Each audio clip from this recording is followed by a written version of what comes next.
Okay, it's a few more people coming in here, so I'll be interrupting myself to get them in. If you need to leave early and would love to share, please let me know so I can make that happen for you. Joe's family early on requested that any donations in Joe's honor go to Amma's programs, and I'm going to put that information in the chat for you.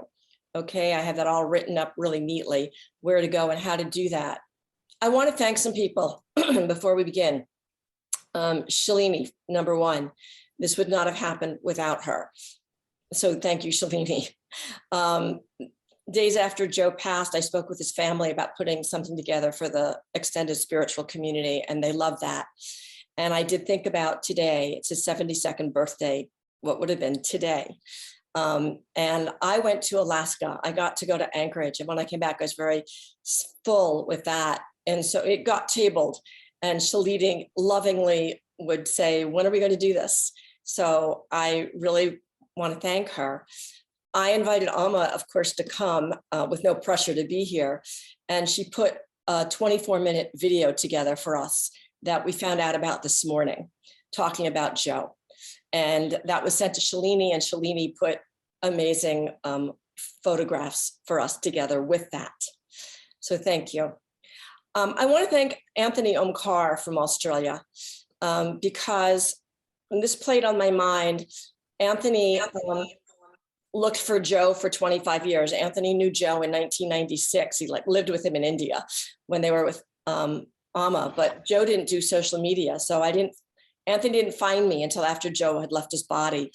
But I kept thinking about that. And I kept thinking about all the people that didn't get to see Joe before he left and would have wanted to see him or say something or be together. So I was thinking about those people. I want to thank Sarah, Joe's niece. She did an amazing gathering in Anchorage for Joe, and she put together a very touching video of 5 minutes from Joe's life, which we might show later or towards the end because of the now video we have from Amma.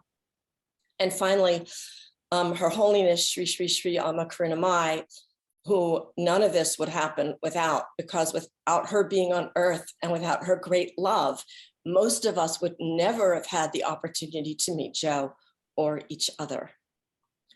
So thank you for coming tonight. Thank you for the celebration, celebrating, honoring, and remembering Joe. And I hope wherever you are, Joe, that your spirit feels incredibly loved and honored. And we're going to begin, Shalini's going to begin with a chant, and then I'm going to play the video. And then after that, I'll ask some people to speak early on to share a story or sweetness about our sweetly beloved, cherished, and precious Joe. Thank you for being here tonight. Rick's coming in from Indonesia. Skipper's coming in from Alaska. Hello, Johnny Trapasso. How are you? Nice to be here.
Gananaha Swagapatigun Kavamahe Kavin Kavinamupamashravastamam Jistarajam Brahmanam Brahmanaspata Anashram Vannuti Dasadanam Mahaganapataye Namaham Prano Devi Saraswati Vajebhir Vajini Vatim Dinama Vitriavatum Vagdevye Namaha. Om Bhurbhuvasuvaham Tatsaviturvarenyam Bhargo Devasya Dhimahi Dhiyo Yona Prachodayate. Om Bhurbhuvasuvaham Tatsaviturvarenyam Bhargo Devasya Dhimahi Dhiyo Yona Prachodayate. Om Bhurbhuvasuvaham Tatsaviturvarenyam Bhargo Devasya Dhimahi Dhiyo Yona Prachodayate.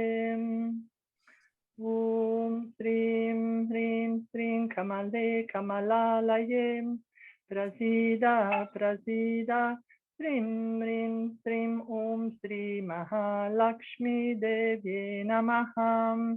Om Shrim Hrim Shrim Kamale Kamalalaye Prasida Prasida Shrim Hrim Shrim Om Shri Mahalakshmi Devye Namaha. Om Shrim Hrim Shrim Kamale Kamalalaye Prasida Prasida Shrim Hrim Shrim Om Shri Mahalakshmi Devye Namaha. Om Mahalakshmi Chadit Vitmahe Vishnu Patre Chadimahi Tanno Lakshmi Prachodayate. Om Shanti Shanti Shanti. Thank you, Shalini. I'm going to play the video for us in a moment.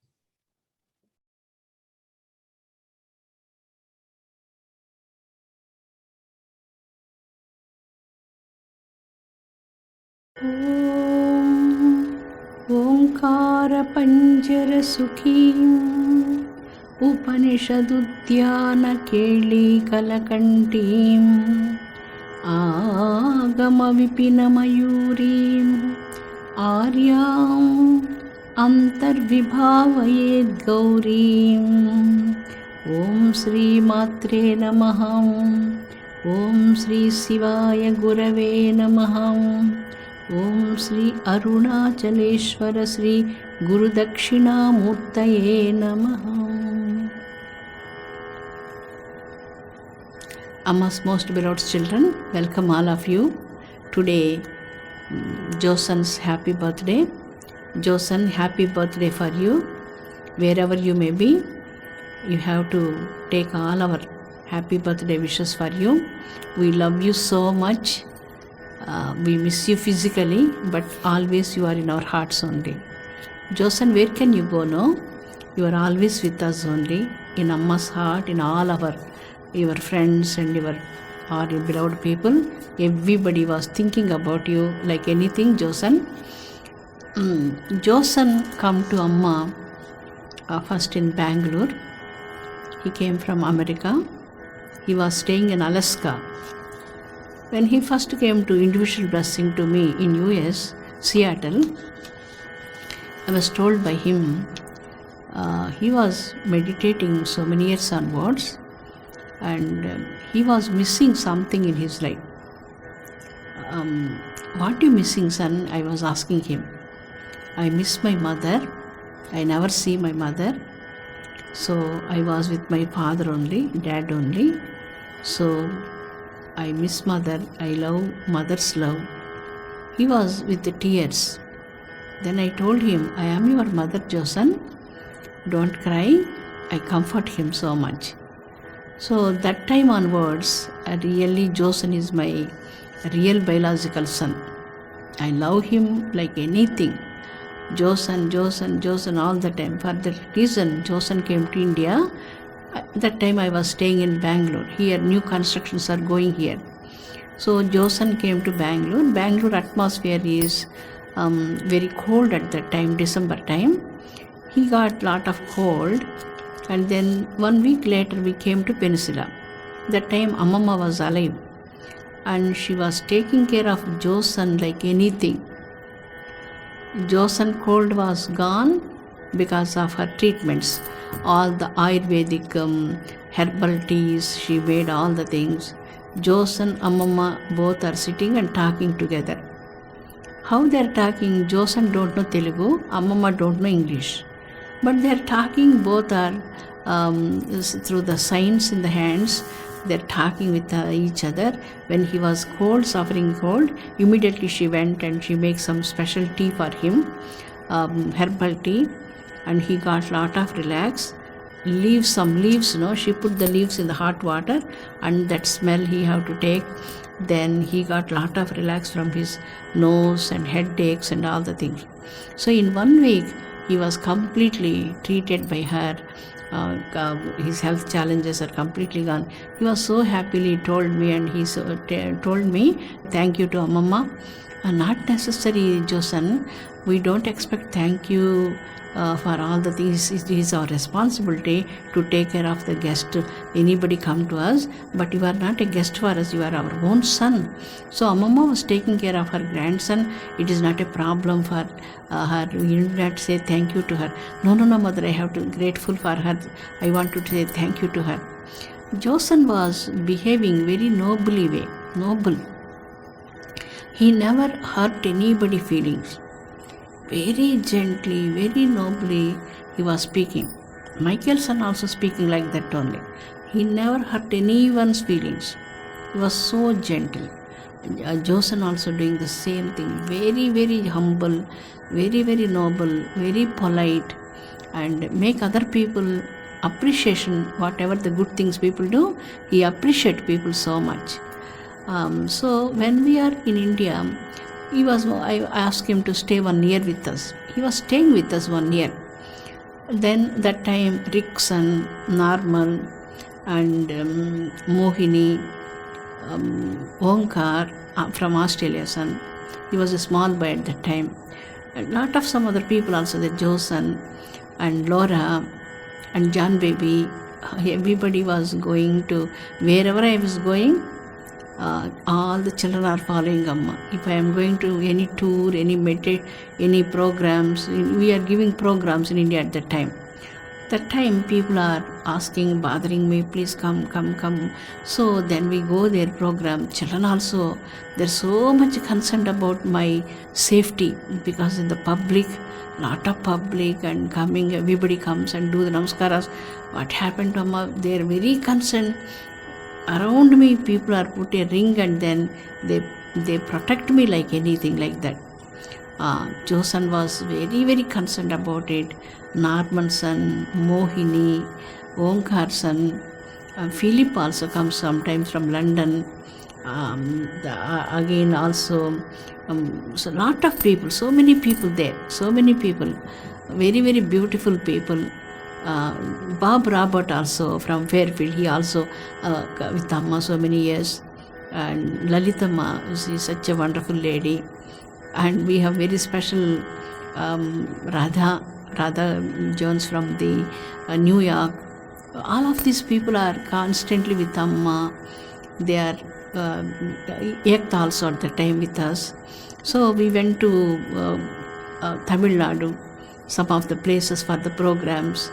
And also we went to Sri Salem programs, and all our Western children wear the Selya, Dhauti, like that, like Indians they look like Indians, and they took the Gayatri Mantropadesam, and then they meditating morning, evening, so many hours together, they did the meditations also.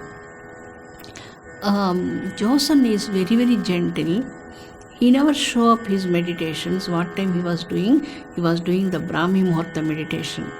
So he told only secretly to mother, this day I did 4 hours meditation. This day, entire night I never get sleep, mother. I want to, Brahma Muhurtam comes, I want to do meditation. Brahma Muhurtam comes, I want to do meditation. I never get sleep. Exactly 2 o'clock I wake up, and then I sit in meditation. I finish my meditation. 6:30 He says like that, 4 hours, 3 hours, 3.5 hours, they did meditation and do the Sandhya Vandanam also. He was very dedicated, very humble. He liked mother love so much. He liked mother so much. Mother concept he liked so much. So that's why the relation between mother and Josan was very strong. Very, very, very, very strong. So whenever his birthday time comes, we celebrate his birthday in India. We love him so much. Everybody loves him so much. One of my singer daughter here, Meenamma, she was singing some songs on Amma, and when Josan went to her, and then he appreciated her so much. Oh, your songs are so beautiful. We love what you are singing on Amma. Jaya Durga Parameshwari, Jaya Durga. She sings a song. He liked the song so much. Mother, I want that song, Mother. I want to listen all the time when I'm going in the car. He says that we have a car. He was traveling long drives and he come to see Amma. Whenever I come to Seattle, all the days with us only, and he took us also to Alaska. Alaska is a beautiful place. He told me so many times. Then I was watching so many waterfalls and so many beautiful mountains and glaciers and everything. Everywhere flowers and beautiful atmosphere. Josan, Alaska is so beautiful. Heaven on earth, son. Mother, because of you it is so beautiful for me, he says. He was always speaking very, very sweet words and very kind words. And then I counting how many waterfalls. Son, today I was watching 125 waterfalls. I saw 45 deers. I counting all the things. He was laughing. One day we went on the top of the mountain. That time bread sun, very beautiful soul. The bread sun and Josan both did a beautiful Sivalingam for me. So son, I want to go to the top of the mountain. I want to meditate there. Okay, mother, definitely do your meditation. We will do something in the meanwhile, they says. Then I went there and I closed my eyes and sitting there on the top of the mountain for meditation. When I opened my eyes, behind me there was a big Sivalingam, 9 feet Sivalingam. It's a big Sivalingam. They made with the snow. Bretson and also Josan both did the Sivalingam there. So it was so amazing to see the Sivalingam, like Amarnath cave Sivalingam. I remember Amarnath cave, the Sivalingam was there. Parvati did tapas in front of that Sivalingam. Now, suddenly Amarnath Sivalingam appeared in front of me. I opened my eyes, I saw that. It was amazing. They did that Sivalingam. They took a lot of risk. It was very biting cold. They both never care about the cold, and they made the 9 feet biggest Sivalingam. When I sit in front of, behind me, they did silently without making any noise. That amazing children, no? Always he was trying to make me too happy. Bretson, Josan, Michael, all my children, everybody, everyone. They want to make Amma happy. Amma tour must be comfortable. Jessie baby, everybody, so beautiful. Andrewson, Benson, Inara, how much they are working for Amma. How much they are working, unbelievable. So all these people, I was in debt with my children's love. Nothing is never going to bind me in this world. Anybody can bind the air. Nobody can bind myself. But I bind myself for the love of my Josan and all my children who is working for Amma. So long years, and they did incredible job for Amma. Unbelievable love, pouring love.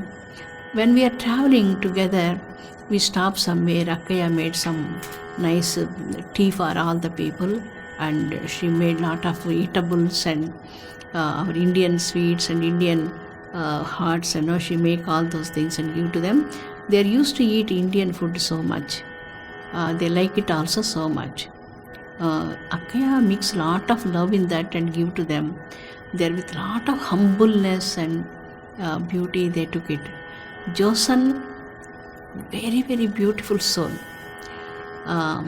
So last time what happened, he came to our bookstore and, mother, we need some special books, protections, we need some. Yes, son, we need it. Then, okay, mother, I will do that. He went to Alaska and he made day and night, he sit alone, and he made some bookshelves and he brought it to Stream Center. If he say one thing, he never missed that word. He definitely do that word. Such a wonderful heart for Josan. We miss him physically, but Josan, all the thoughts are within us. He loved Ashtadasa Petas, so he was asking us, mother, shall we go to the Ashtadasa Petas? Yes, I told already to Smriti in San Francisco to go to the Ashtadasa Petas and take the picture. She did. She did a great job. She went to Sri Lanka, Nagabhoshni Devi temple and Shankari Devi temple. She made all the beautiful albums, and then also she went to Daksharamam. She did an incredible job. Then she went to Sri Sailam also. Josan was asking us, we have been to Sri Sailam and also Jogulamba Shakti Petam and some of the Shakti Petams. I forget a lot of, so many beautiful places we have been. And Tamil Nadu, one of the Kumbhabhishekam, the total Tamil Nadu, that Ambur, that name was Ambur. Thousands of women with the kalasams, they came in the like a profession, they came in that, and then they put a chariot, and all our crew was with Amma. They're very concerned about me. Mother, are you okay? Are you okay? Are you tired? Do you want to drink water? All the time they're asking. It's okay, son, I can't drink water in public. I says that. So they're very concerned. He's such a wonderful son. Such a wonderful son. But I never miss him. He's always with Amma, in Amma's thoughts, and we felt very sad about suddenly lot of health challenges. Elizabeth did a great job. Each matter she was very wonderful work she did. She was writing all the information about Josan to me. When I was reading that letters, I was with tears, very sad to health challenges, but he never tell to anybody his problems. Financial problems, he never tell. Josan, you have to come to India. You don't need to pay anything. Please come, son. Then, mother, I will come, mother. Next year I will come. But he never comes. First, in the beginning of that, he comes, and then I saw him only in US only. After that, so many programs happened. So many Atirudrams happened in the Draksharamam. Very big programs. So I asked him, son, look at all the pictures, we miss you so much. I told him. All the time, sometimes I called him also on the phone, talk with him. Josan, please come, son, to India. Come and stay 6 months, 1 year in India, son, in Amma's ashram. I told him, it is not my ashram, it is your home. Your own home. Amma's home is everybody's home in the world. Please come, son, I said to him. So Josan was self-respect, lot of self-respect.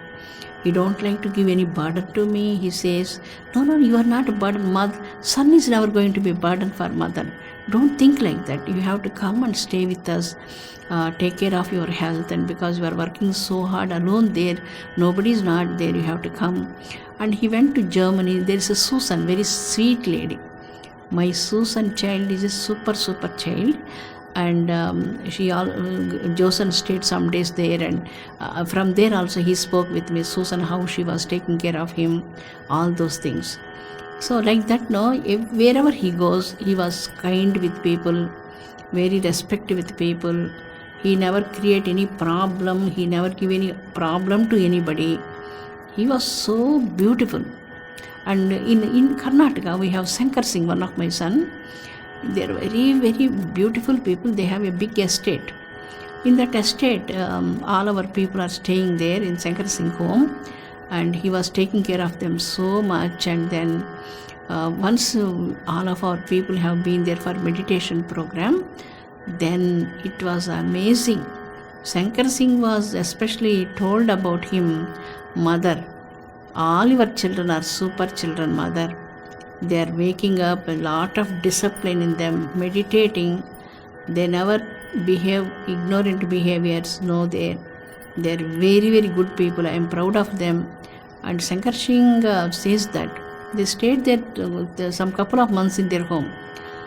So everybody was praising them. Nobody never criticized these people. These people are very humble, very polite, very decent people. All the time they're working hard for Amma, taking care of Amma's tour and all the things. So Josan was an amazing gem for Amma.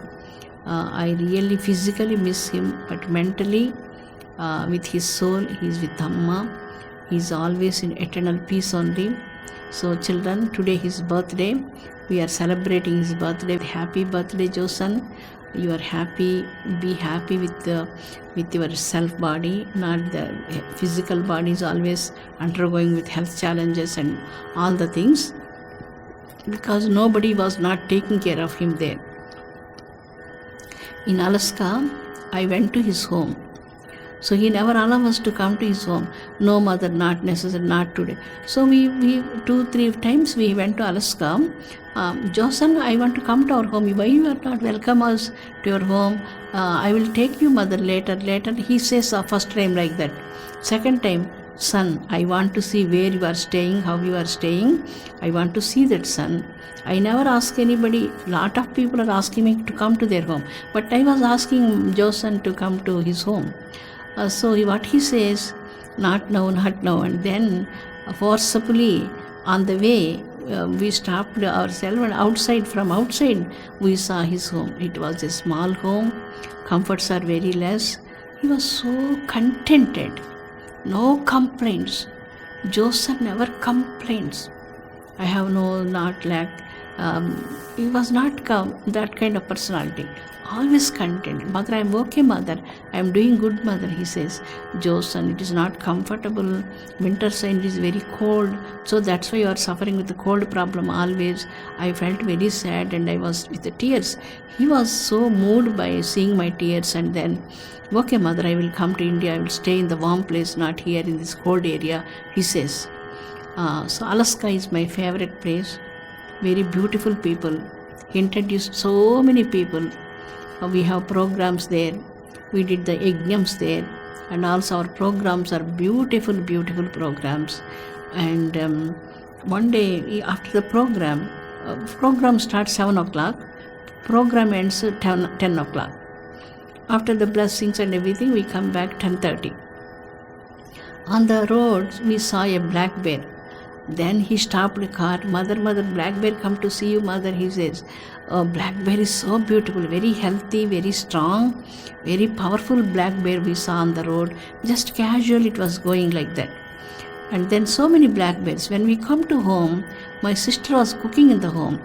Then I was with Josan, and my brother is also there at the time. That time what happened, Keya was inside. Don't come. Black bears are around the home. Because of the food smell, so many black bears comes, that windows, that side, in front of the door, back side door, 4-5 black bears are there itself. Then we sit in the car, we are doing the horn, and then he was doing that. Mother, don't worry about it, mother. Josan, I have no worry about wildlife. You can take care of yourself, I told him. So then black bears are slowly, they go away after 1 hour. We have stayed in the car 1 hour itself. So it was a beautiful, amazing experiences in Alaska. And he took us long way, all the way to closer to the different areas, waterfalls, and also glaciers. The glaciers look beautiful glaciers. We have so many beautiful experiences there. I meditated wherever I saw some beautiful locations. And Josan, I want to meditate here at least half an hour. I like snow so much. Shall I go on? Okay, mother, please. You have to go and sit there and do meditation. Nicer locations I want to do meditation, because Nature was so beautiful. When we do meditation, we send our vibrations to the nature. Nature is very, very happy to see somebody has come for them, love them, and do meditation. And with the meditation, the vibrations, they got a lot of solace and peace also. So that's why nature is very beautiful, very wonderful. Josan did a great job for us. He took us to Alaska. Otherwise, we have no idea to go to Alaska. He told about the challenges of the boys there. A lot of boys met accidents and passed away. Their mothers are suffering so much. So he introduced so many women, and I spoke with them. I comfort them. They're very, very happy. Their love was so strong love. People have unbelievable faith, unshaken faith. So Josan come first day, how much love he have towards Amma. Till the end of his life, he continued that. He never missed his love towards Amma. Some people comes and middle in the go, no, he never did that. He was so kind and so good heart and very gentleman, very noble soul, very divine soul. I love him. I really love my son so much, because everyone have their mothers, but Josan have no mother from the childhood onwards. He missed in childhood mother's love. So that's why this attachment was more than anything in the universe. I love you so much, my Josan. I wish you a very happy birthday to you. Elizabeth, I'm so grateful and thank you so much for all of your letters and information about Josan. When I read your emails, I was with the tears, and I have no words to explain about your great job you did today to meet all the people. You are a great leader, Elizabeth, and you did a good job. Amma, special love and blessings for you. Amma, special love always to my beloved Josan. I love you so much, Elizabeth. Thank you so much. Om Shanti, Shanti, Shanti.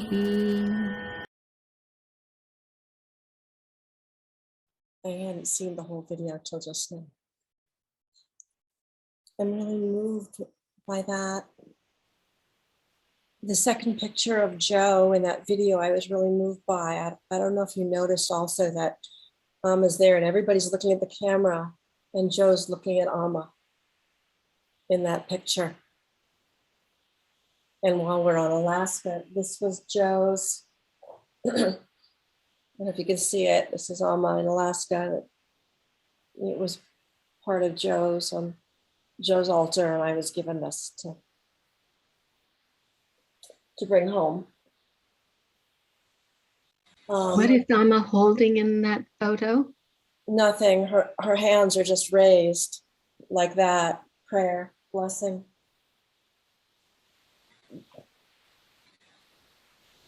I'm going to look at the chat for a moment to see what's going on there. And I would like to open this up for people to share about Joe.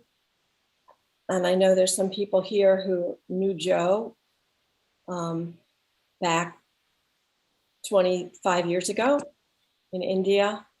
And I think Mary is here, who introduced Joe to Amma. And of course, we all have our stories. So please share.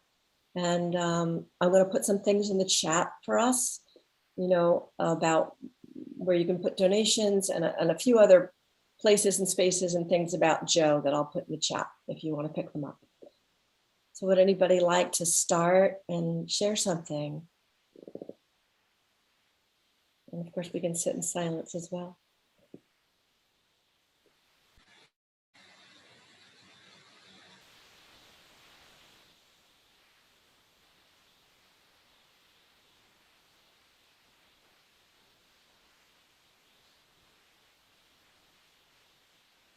Well, if no one goes first, I can go.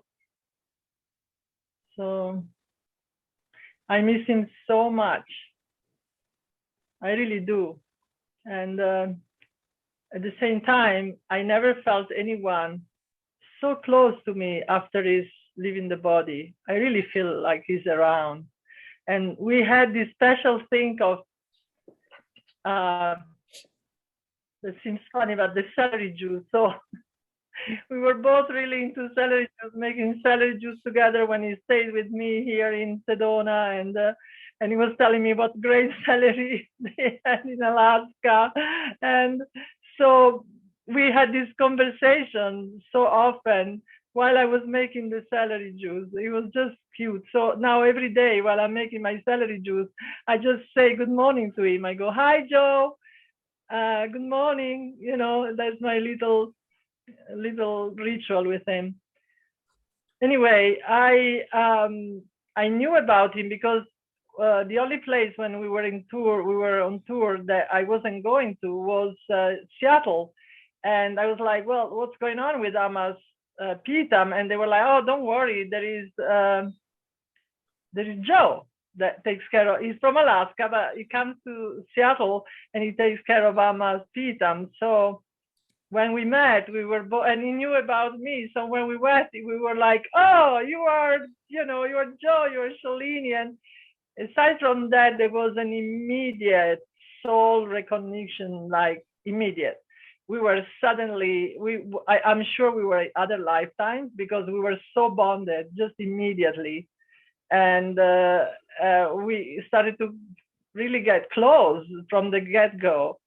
And so we worked together on Amma Pitam because Amma, she needed some new Pitam when we were at the Stream Center, right? We needed some more because she was moving in so many places. So I was really on his case and I was like, come on, Joe, come on. And he was like, yeah, I'm ready today. I created these new legs that they stay up and then the legs collapse. And so I was like, "Oh, Joe, what are we gonna do?" So at the end, we were like, I was like, Amma, she was standing for like serving meals for 1,000 people. And I was like, "Joe, this is not going to happen again. We have to find a solution like now." And so we went around everywhere. And at the end, we found this table in the pandit house, in the priest house, and we just snatched it. And we were like, sorry. And we managed to get her Pitam together. And so he was a brother. He came to visit me and we were talking all the time. And the day that he got sick, I called him and he wasn't feeling well. But so I said, "Okay, call me back when you feel better." And then he called me back on Thursday night and we had this beautiful conversation and he was telling me everything about, how, he was becoming really a tough guy. He wasn't letting all these renters take advantage of him and he had really finally got it together. And we had 20 minutes laughing and he was better. And then it was the night that, he left the body. So I felt more than ever that we really had a soul connection because of this, really kind of telepathy that I felt he wasn't good. And he called me the night before he left the body. And I couldn't believe. I was like, "Oh no, Joe." I was like, "What happened? Here is this pie ready." I was like, "Joe, we were supposed to go on tour together," because he was telling me, "Yeah, we're going to do this and we're going to do that. And we're going to go on tour and we're going to make all these beautiful boxes for Amma." And so I was like, "No, Joe, why you left us? But he was such a sweetie, such a loving guy. And I really miss him and I know he's with us. So happy birthday, Joe. I love you so much. Happy birthday.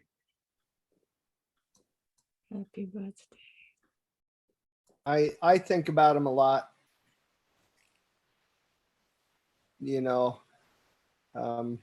and we talk every once in a while. Usually, and Elizabeth had said, "Hey, you might want to call Joe," and we call him and talk about lots of different things. Always laugh, and usually some stories and all that too. He has so many, but every time I think of him, and I missed that I didn't call him back because I thought, okay, a day or two, and boy, that's it, gone. But all I say is, and I say it pretty often, you rascal. That's it. Because and then he's laughing. I know he's laughing. There's no question he's laughing, right? She's like, yeah, so no worries, dude. It's like, yeah, but we like Shalini, two things that we were gonna do together, and now I don't have your help, so okay, I'm holding the bag here. So what's with that? Anyway, so I just kind of joke like we always do, and I mean it, you rascal, because man, you just took off. Like, okay, whatever.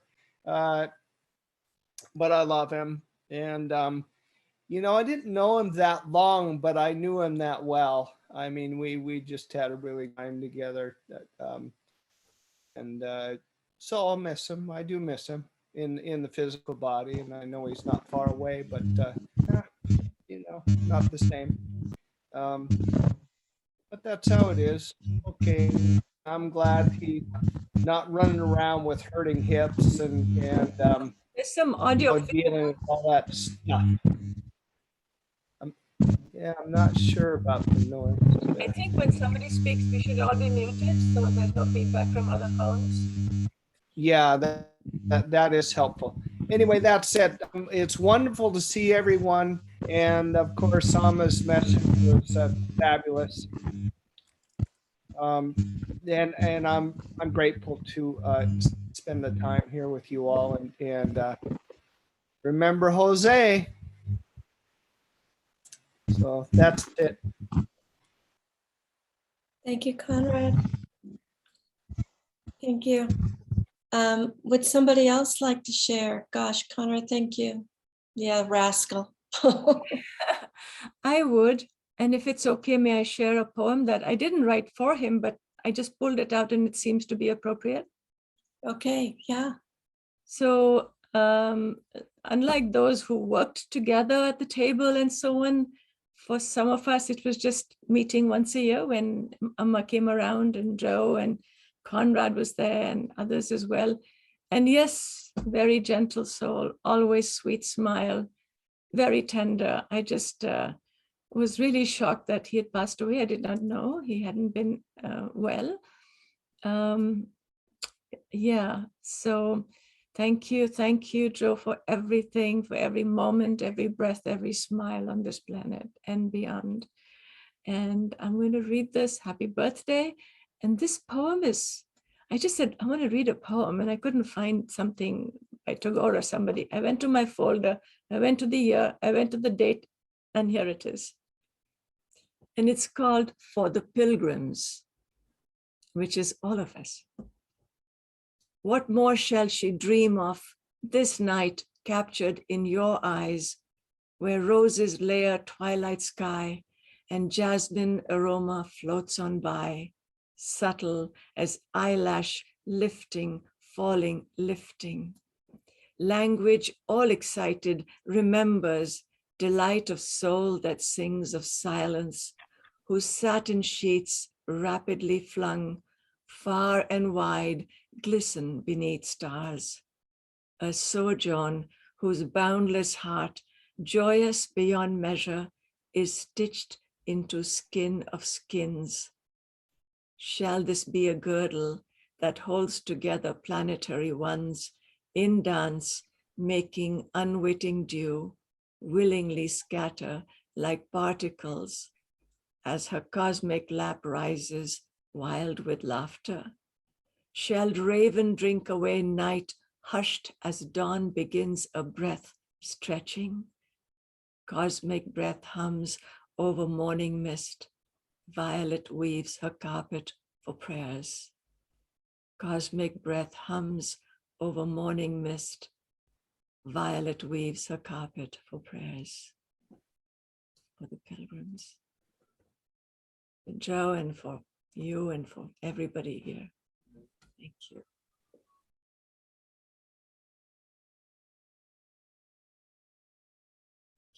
Thank you, Amma. Elizabeth, Yes, may I say a poem also? sure. Okay. Okay. It's called Missing Persons. For my dearest friend, this was the year when Mother brought her Saligrama collection, or part of it, to New York and all around. And anyway, there's a picture. Can you show the picture? I can't see. Let's see. I think you left.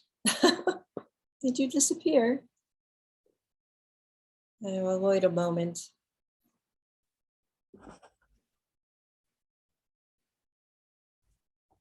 Well, until she comes back, would somebody else like to share?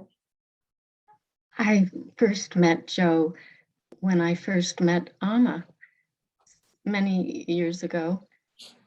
I'm not sure when he started touring with her. I assume it was 96, as Amma was talking about it. And I feel that there's no separation between Amma and Joe, because I have them in my mind as one, since they were congruent at that time. So he was, as everyone said, such a gentle soul. As Amma repeatedly said, he was so gentle. He never bothered anyone. He was absorbed in his own journey. And as Ambika said, I didn't know him well, and but he touched everyone in his life in so many different ways. And I feel that because what I just learned from Amma, that he didn't have a mother, and so sought motherly love through Amma. I feel, I was looking at that internally, and I feel like many of us probably were associated with Amma in different incarnations, and Amma's presence on this planet in different forms. So I'm sure that Joe had a long association with Amma. So this was just one of many, most possibly. So it's such a beautiful thing to hear Amma praising Joe and all others that she mentioned too. So I am just grateful to have Amma in my life, to know that Joe was on the planet at the same time as I was too, and to know all of you and share this beautiful evening with you. Thank you. You're welcome. There's some people here I definitely would love to hear from, like Sarah, Joe's niece, and Anthony-Omkar and Mary. I'll speak. Say something. Yeah. I wanted to just say I'm grateful to be here to see and all of you and hear the stories about my Uncle Joe. We were always very close and had a very special relationship. He was so kind and generous to everyone in all walks of life. And that is, you know, the Joe that I knew for my life with him. And he did have a mother, my grandmother Jean, and she was very loving, but he lost her at a young age. And so I think what Amma was referring to is he was grieving the loss of his mother and didn't have a mother, you know, in his life at the time that he met Amma.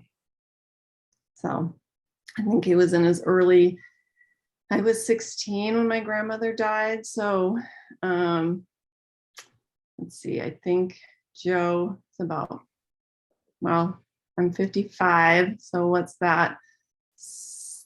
55, 65, 17 years older than me.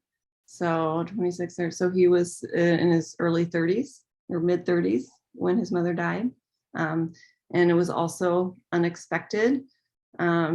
She had cancer and didn't tell her kids. And my Uncle Joe, my mom is Joe's sister, and so my grandmother was sick and they didn't know it, and so it was very unexpected when they found out right before she passed away. So it was very traumatic for him and for my mother to lose her at that time. So he was, as you all know, and as Amma was just talking about, just loved Amma with all his heart and was just wanted to be in service to her from the moment he met her. And he really was, and all different ways, and always had her in mind in his spiritual practice and in his daily life. And it was inspiring for me to see that. And yeah, some things you guys might not know about him. He loved to travel, and he was a geologist, and when he was young, and he worked in Alaska as a geologist. And a lot of you might know that he was also a yoga instructor for many, many years, and a massage therapist.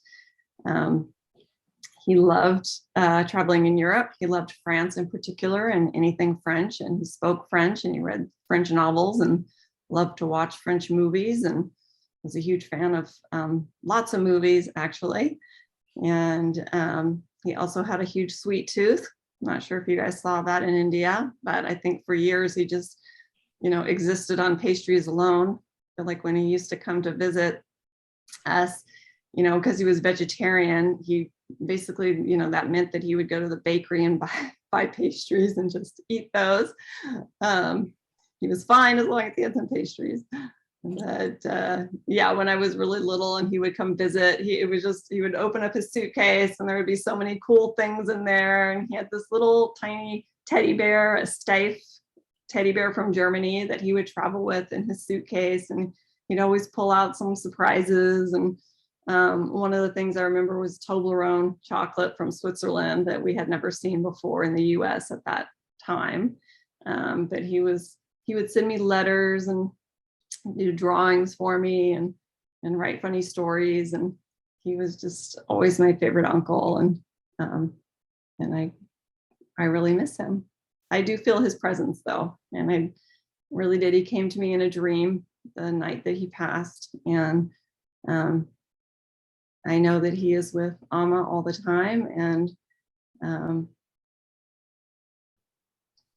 he is still with all of us and very happy, and very happy that we're doing this on his birthday. So happy birthday, Uncle Joe. I love you and I miss you.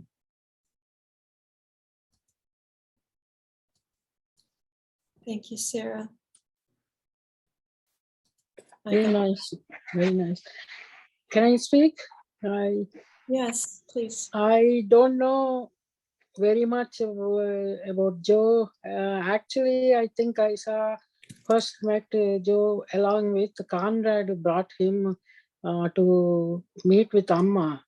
I don't remember the tour while touring. I don't know where exactly, but it was Amma was talking so much about Joe in front of him. Oh, how hard worker he is, and that's when the bookshelf thing I remember.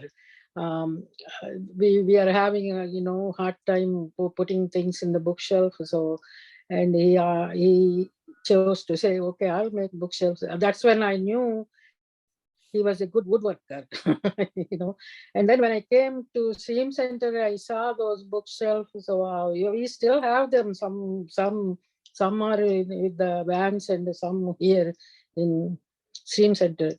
So I might have even fed him once because I cook for Amma, and whoever comes at that time visit Amma. Usually I do that.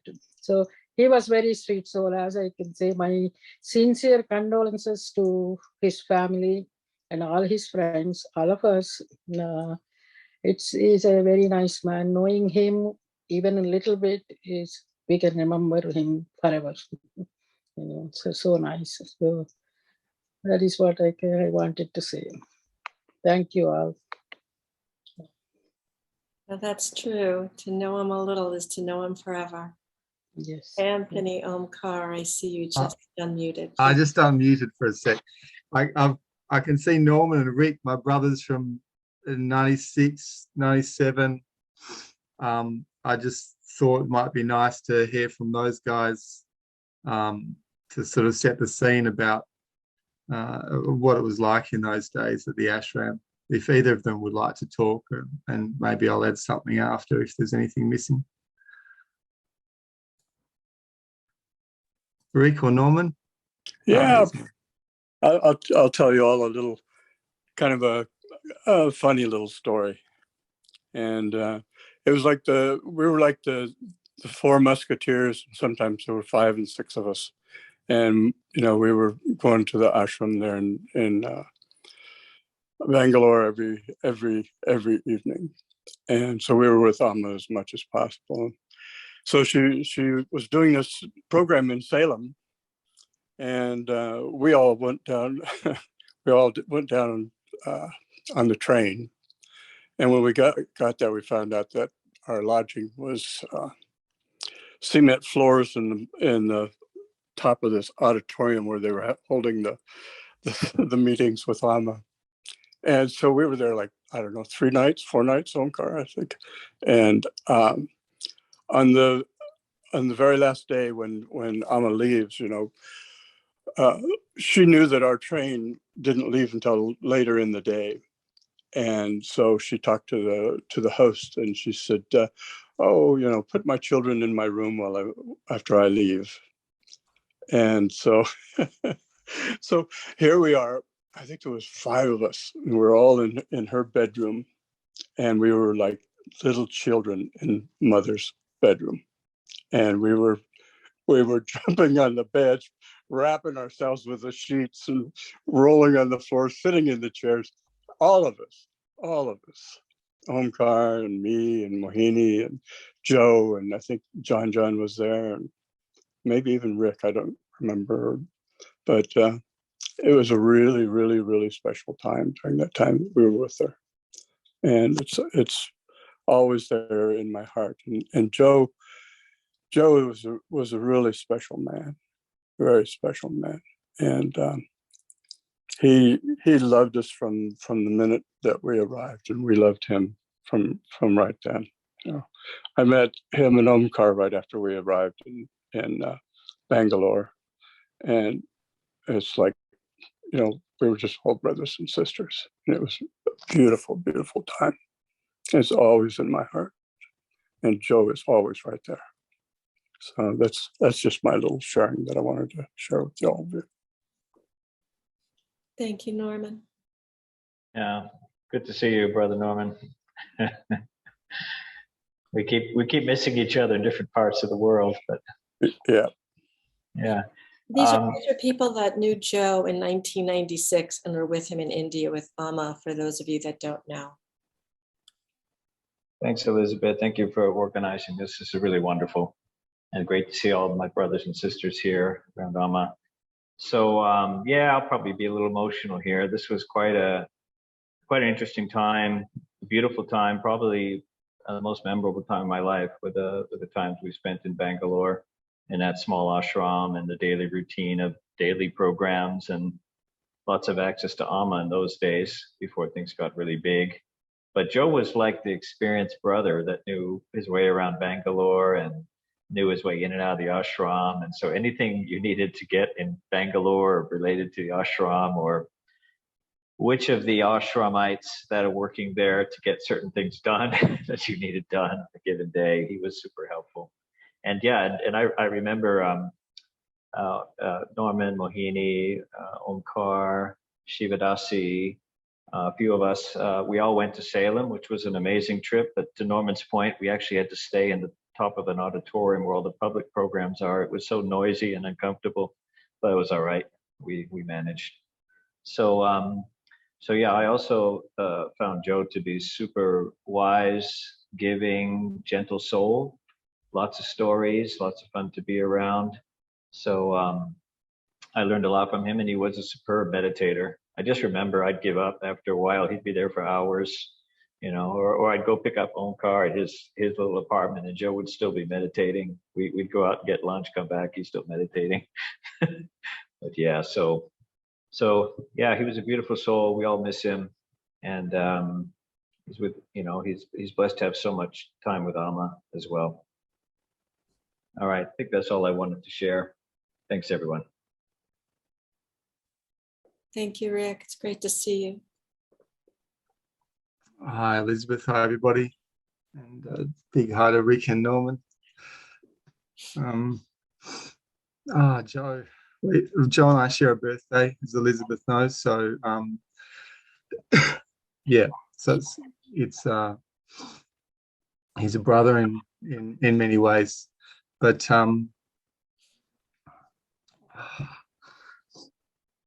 okay. I'm going to try and keep it together.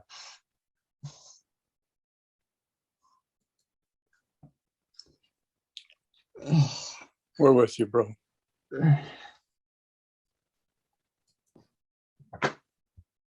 Damn it. Okay. Okay.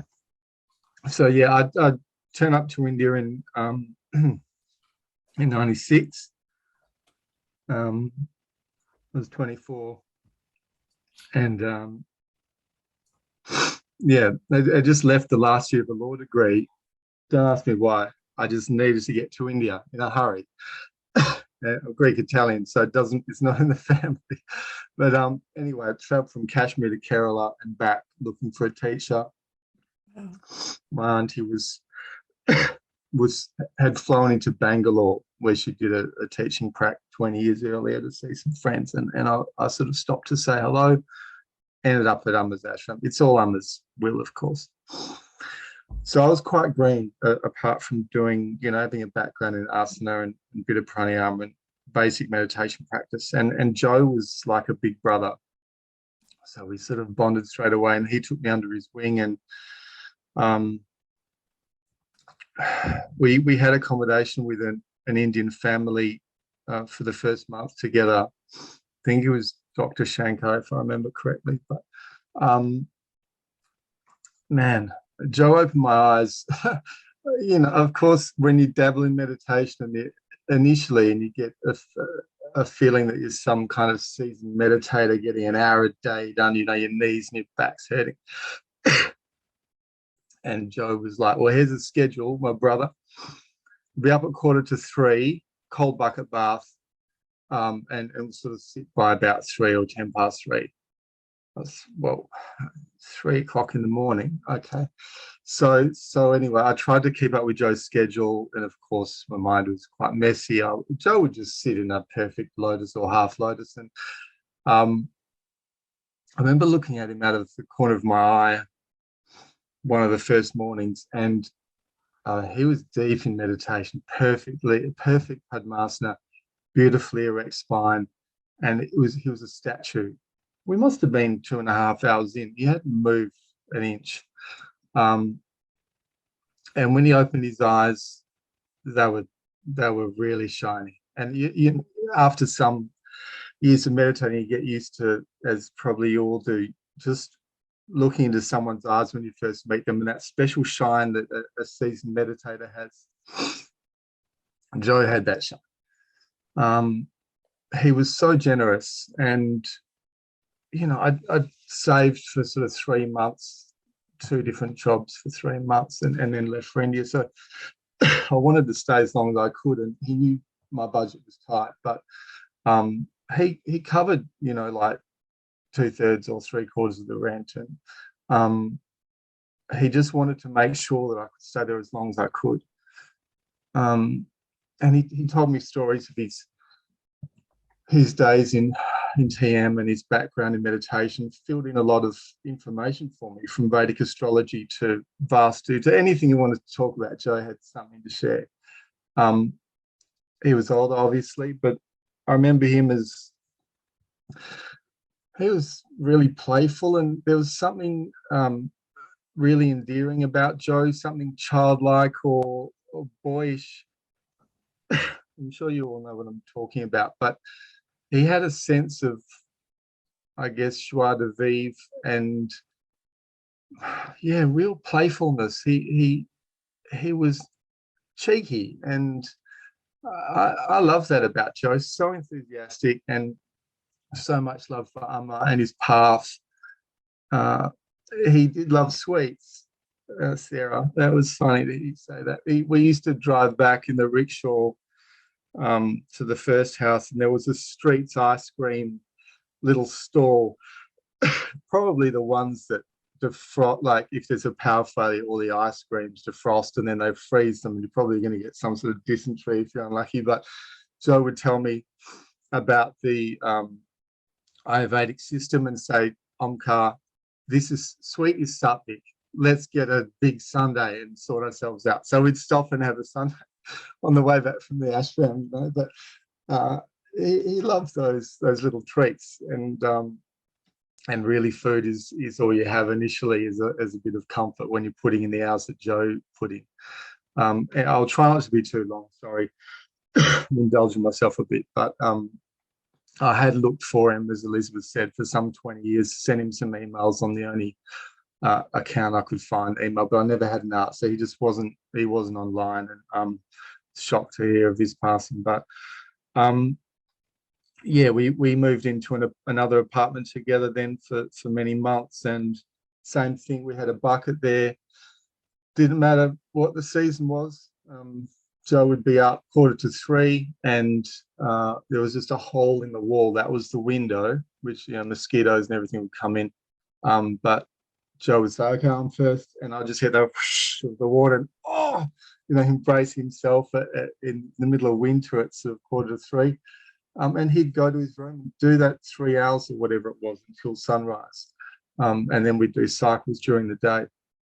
But he was, again, he was like a big brother, always looking out for me, helping to guide me.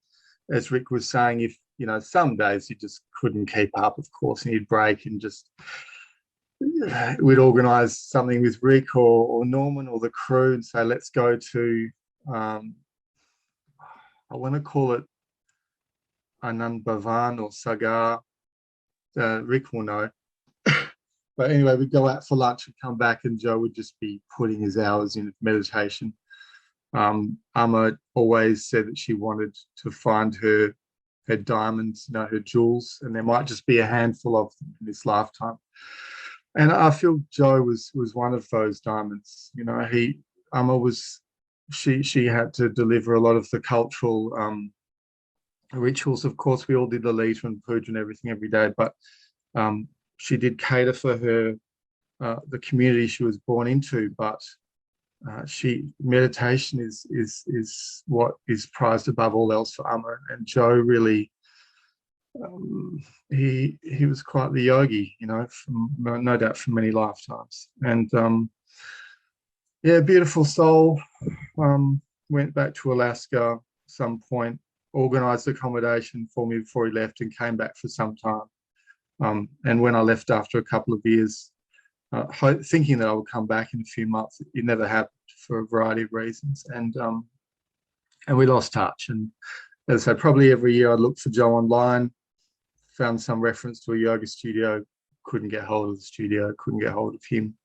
And then thanks to Rick, he mentioned Elizabeth, gave me the news and mentioned Elizabeth some months ago, and we've been in touch ever since. So here I am. And then sorry for taking so much of your time, but yeah, I'm sure Joe is where he's meant to be, and he'll take an auspicious birth if he's going to take a birth, I'm sure. And perhaps we'll all see each other again on whatever technology is available in the next lifetime. But lovely to see you all. I assume for most of us, apart from Rick and Norman, we may well not meet again, but and Elizabeth, of course. But yeah, thanks everyone for your time, and God bless everybody. Omkar, thank you. I could I speak a little bit too. Yeah, I just want to shout out to say Were you there in those early days also, Rusty? Yeah. Well, I came there kind of at the end of Rick and everyone. I did see Omkar with Norman and Mohini.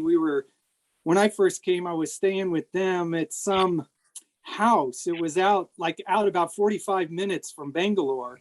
And Omkar visited for a while. I remember seeing you. Nice to see you again, Omkar.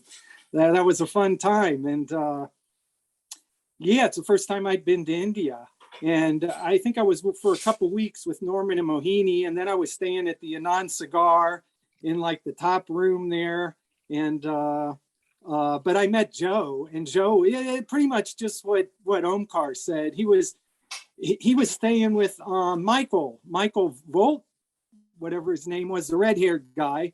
They were staying together, and yeah, he was funny. I remember I'd see him a lot of times. I'd come over, and he had crap loads of these Ayurvedic medicines. I mean, all these bottles, and he'd just be swigging them. And I go, Joe, what are you doing?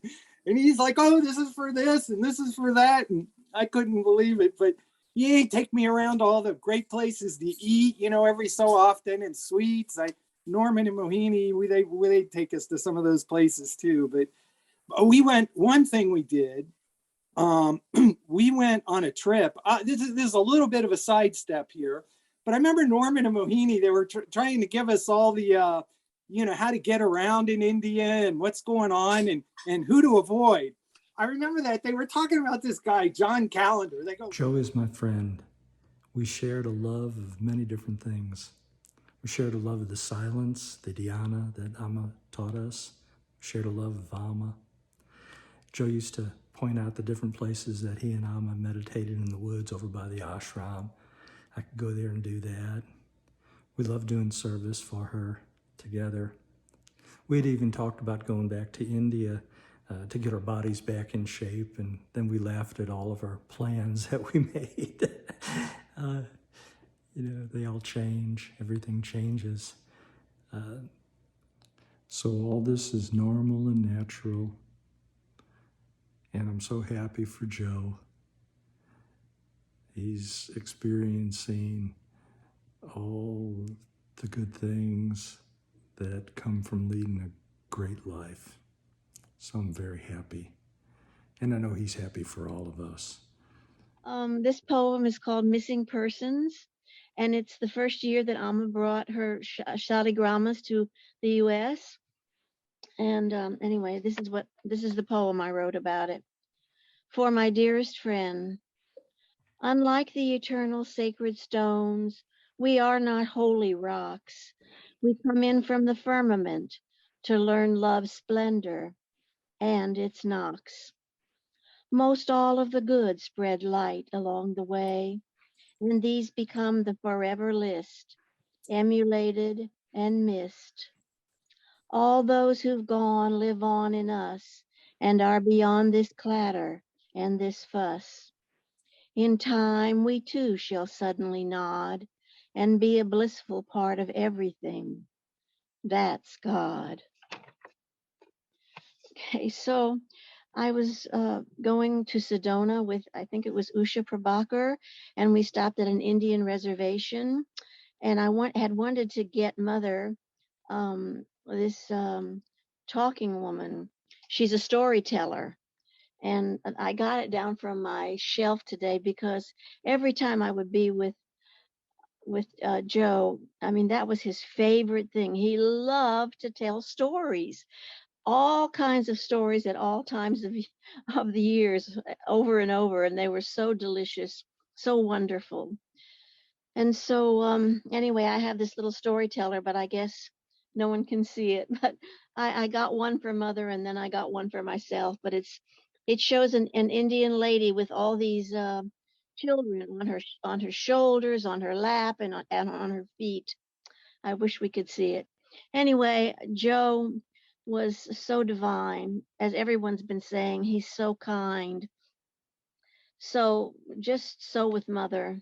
And I'm so grateful that someone told me about today's meeting and that I was able to share. Thank you. Jai Karuණamai.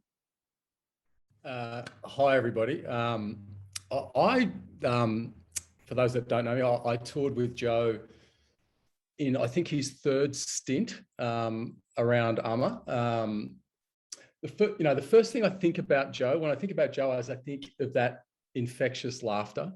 There's something about his laugh, and I think Omkara kind of referred to it beautifully. Just, you couldn't help but laugh along with him. He was super fun to be around.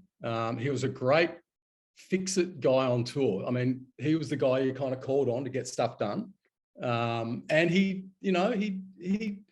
put in every single, he painstakingly build things. And we've still got some amazing things that he's built on the tour. And as Amma referred to, we've got these new bookstore items, which will hopefully be, well, whenever the next tour happens. But I just wanted to talk about the very first time that I met Joe. And that was, it was just before a little period there where the Stream Centre, there was a major construction phase that needed to be done at the Stream Centre. And I was there 7 weeks beforehand. And to be truthful, I was having a bit of a hard time adjusting. And it was like Joe was sent from Amma. For me, it almost felt like he was sent for me, but obviously he was sent for major construction purposes to straighten a building. The Yagnashala had to be straightened. It was on an angle. So Joe was sent in. I'm sure Conrad knows all about this too. And immediately when I met him, he relaxed me. Whatever tenseness was there, he managed to soften me. And I think that's kind of the enduring thing that I remember about Joe, is how he was able to disarm people around him. And I think is one of the major reasons why he got so many opportunities to be around Amma and to be involved in her programs on tour, because he was great around people. He was just fun to be around. So yeah, look, I'm going to miss him tons. I'm looking forward to the next tour and to be using some of the equipment that he's had. I just totally miss that effervescent storytelling, fun nature that Joe, was and will remain in terms of, that ongoing legacy of him. So God bless you, Joe. Love you, mate. Jekanamai, everyone. This is Nithya. I'm actually sorry I'm in the car, but I had to be partway through. As you said, Andrew, Joe is such a amazing, as Amma put it too. When you're around him, you can't afford but not to smile with him. You never know if he's in pain or nothing. It's always that infectious smile, and you just have to smile with him. And I've known him for a long time from Philadelphia. And he and Brett, as Amma put, they came to my home. We had a satsang for Ekta. And it's just a beautiful soul, as Amma mentioned.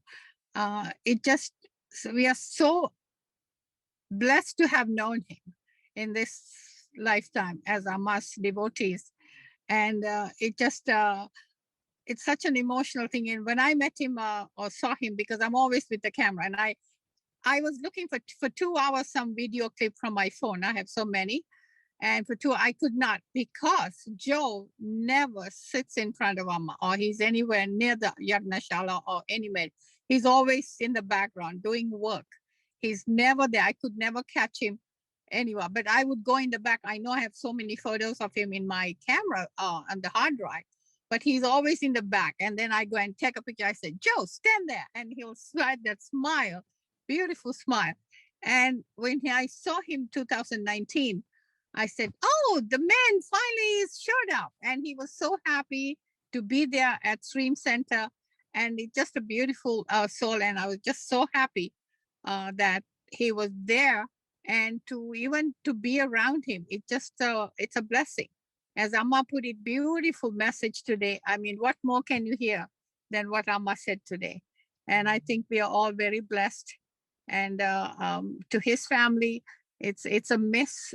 We miss him so much, and he will always be with us. And someday I will share his other pictures.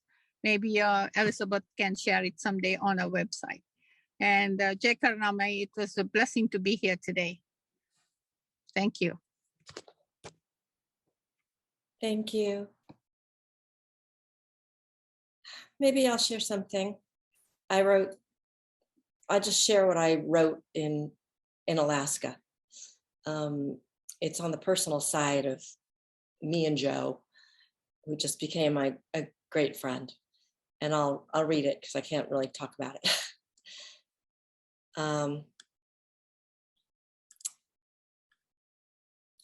Let's see. Can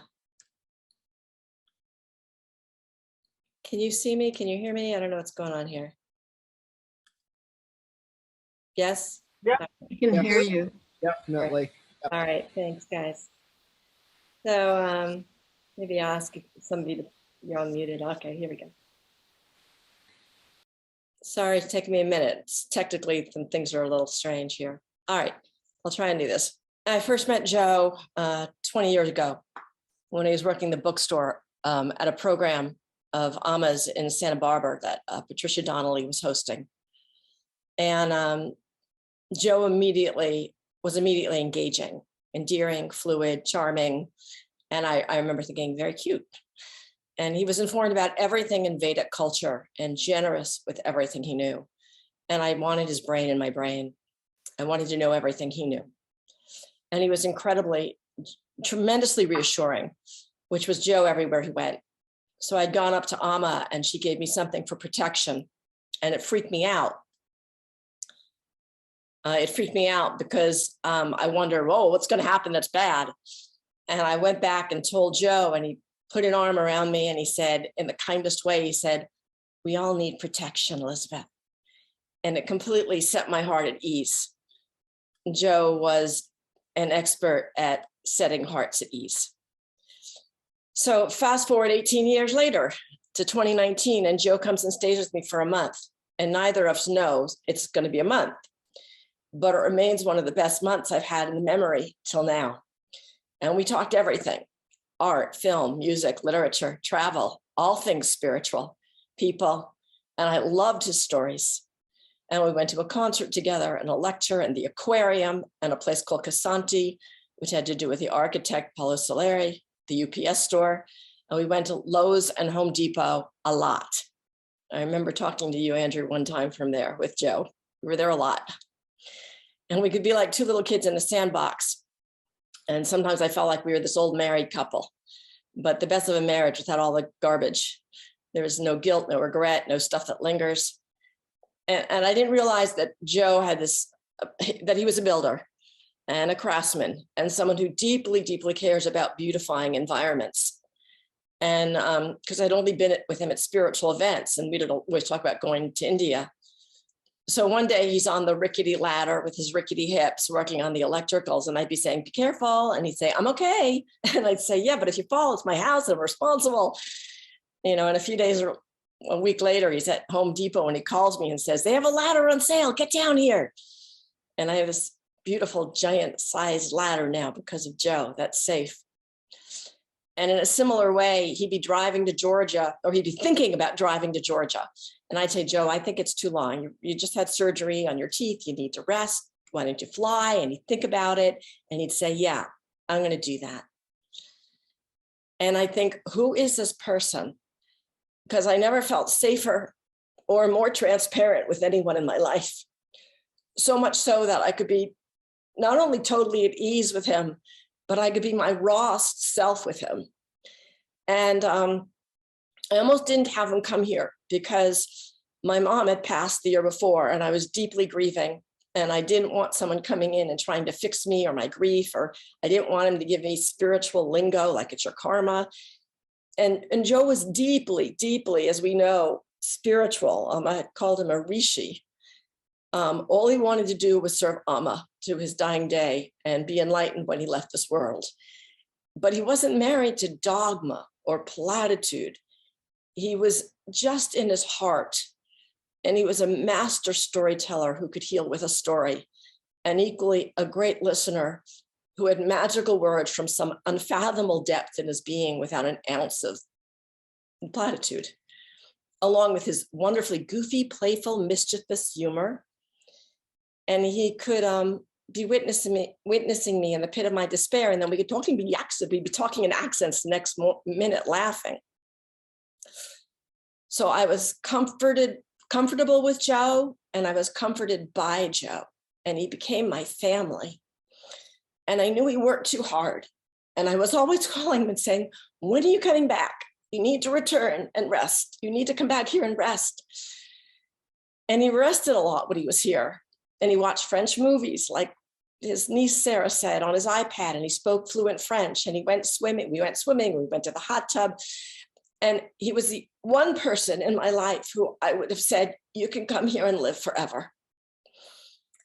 And every time he left to go to Mexico or to go to Georgia and finally back to Alaska, I'd cry. And I thought about taking that drive with him back to Alaska, but he said, you'll come another time. His car was packed. He said, to come another time, we'll drive through a beautiful part of Alaska or Canada together.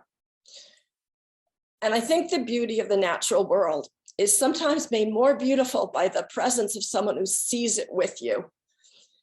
And what was special about Joe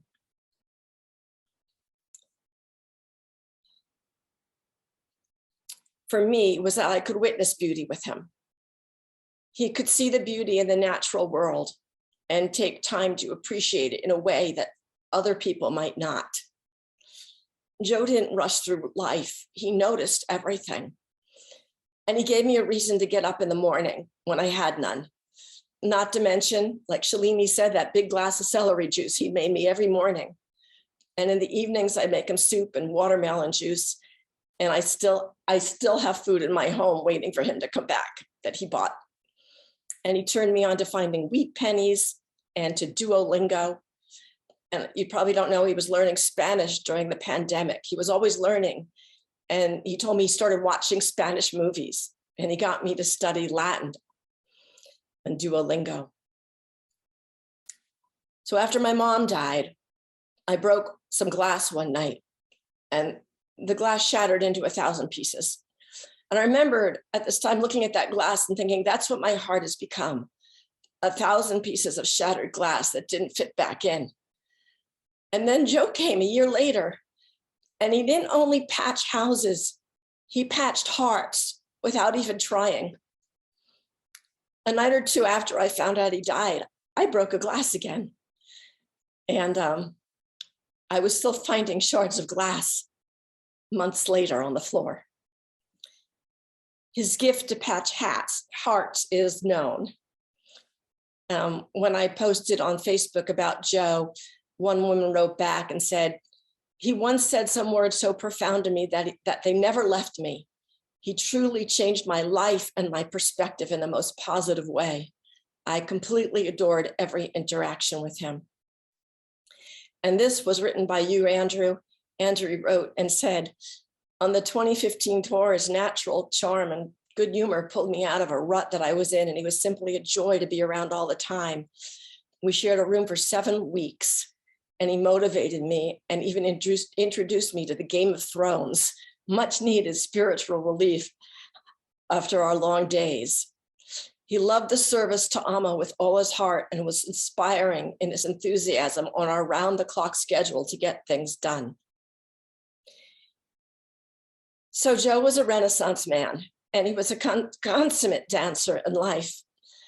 And I hope he knows how much I and we all treasured him. After he passed, I was writing and I was like, hey, Joe, where'd you go? And I felt like he was saying, I went to the great beyond, the land of milk and honey. And I type with my eyes closed sometimes. And as I looked at it, and it said, the land of milk and money. And I thought that would be his little joke, right? And then I felt him like saying, I'm right here, swinging and dancing right next to you. Without a body, I am free.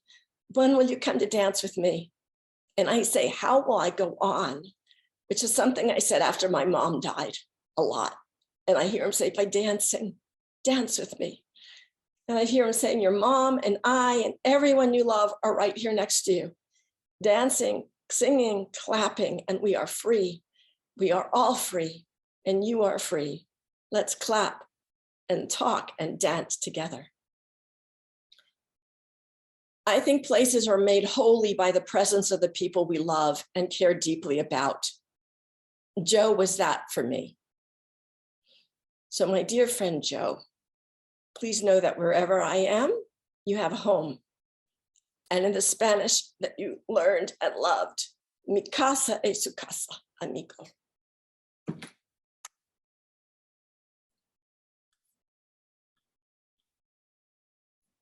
Thank you.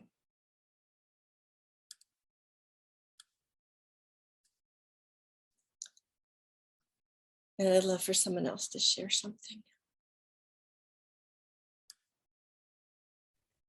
That was so divine, Elizabeth.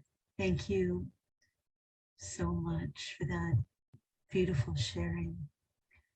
I was thinking about one thing that, that Smriti had said about his being the greatest storyteller. And every time I would see Joe, I knew I'd get a beautiful story about Amma. He had the miracle stories, the ones that no one else knew. It was Joe. And a great treasure chest has left with his soul of these beautiful stories and memories that we now need to hold on to for him and be the deliverer of his stories. And Tracy Trisco is here on the phone. And way back when, before I took sannyas, I lived in Washington, D.C. area. She might remember there was one time that Amma was coming to the area. And I had a very, very small apartment, only 2 rooms and a little kitchen and bathroom. And people needed a place to come.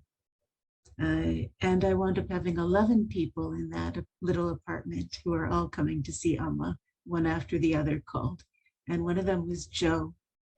And Joe slept in the most uncomfortable way.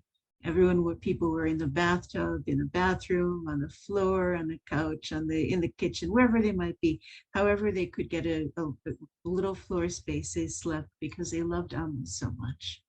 And I remember Joe waking up with this big smile on his face, just radiating love, joy, no complaints, no hesitation. Up he was.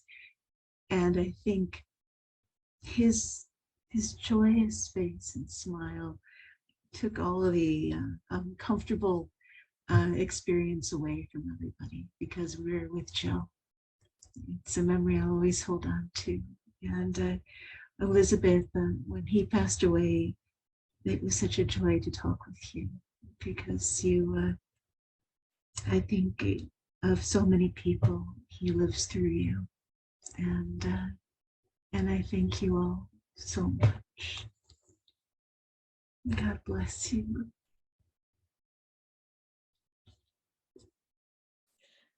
I don't know about that, Swamini, but thank you.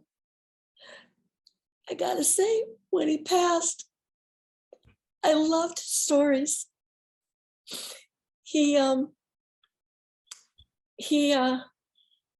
told me so many stories of those early days. Omkara, Rick, Norman, and with Amma. And he told me so many stories about Amma. I wish I had tape recorded them. He was a great storyteller. And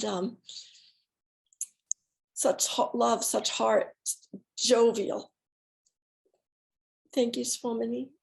You know him for so long too. Thank you. I'll speak. Love it. Great. Go, Joy.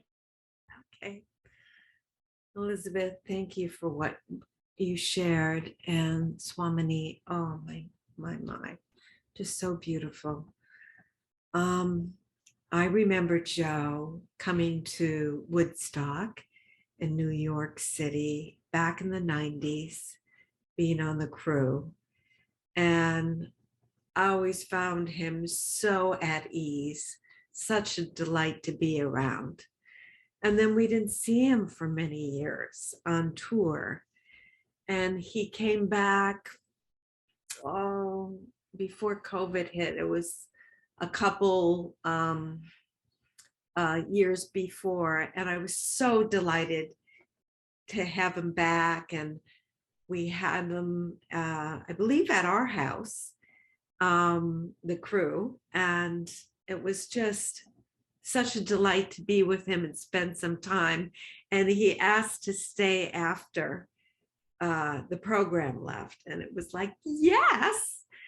And again, his stories, his knowledge, you could just sit with him forever, and it seemed like no time passed, and such time passed. It was just being in this different portal of time with him.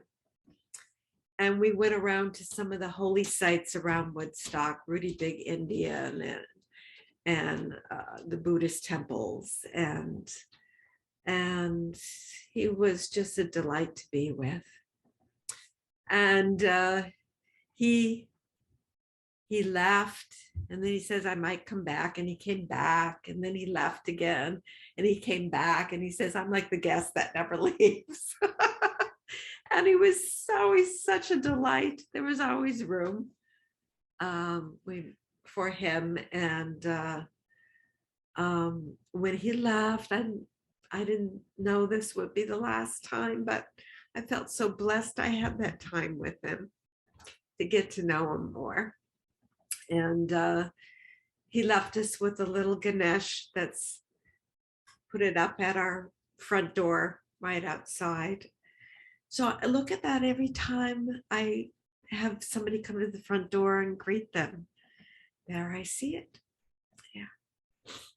And so I miss you. I miss you so much, Joe. Yeah. So thank you. Thank you, Joy. Elizabeth, I can go. Sure.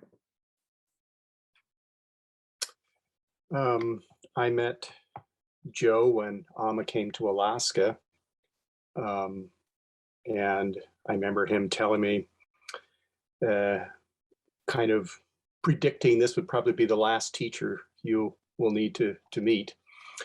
An interesting statement. And I really just knew Joe through, over the years, we kept running into each other. It's kind of a small town in some ways, and I would run into him in a cafe or a store. And so instead of TED Talks, we had Joe Talks. There was no such thing as a 5-minute conversation. And I would come home, and Lieve would say, where have you been? You've been gone such a long time. I said, oh, I ran into Joe. Oh, okay. And, but, Joe was such a delightful person to be around. You could talk about any subject matter whatsoever, whether it was spirituality, Sri Vidya, whatever you want to talk about, you could, and the conversations just flowed. And he was such a nice encyclopedia of knowledge about so many things that I'd always go away with, I would learn something. Or just get this different perspective on things. And it was kind of unusual to have, somebody else that's kind of on a spiritual path too, at least another man. And that was always helpful as well.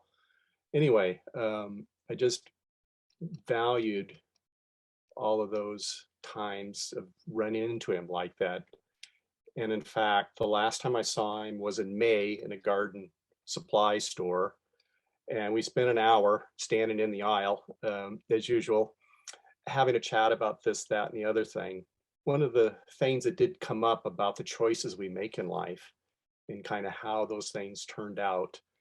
And, he was kind of acknowledging, yes, I could have done my life differently. I could have done a more traditional way of life. But he had no regrets about any of his decisions. Anyway, so I will always treasure the Joe Talks. Thank you.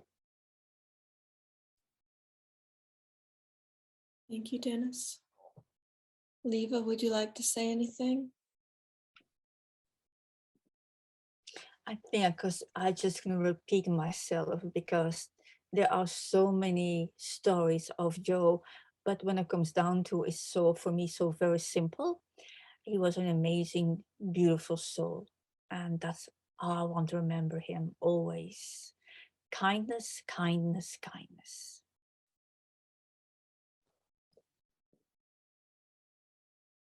Thank you.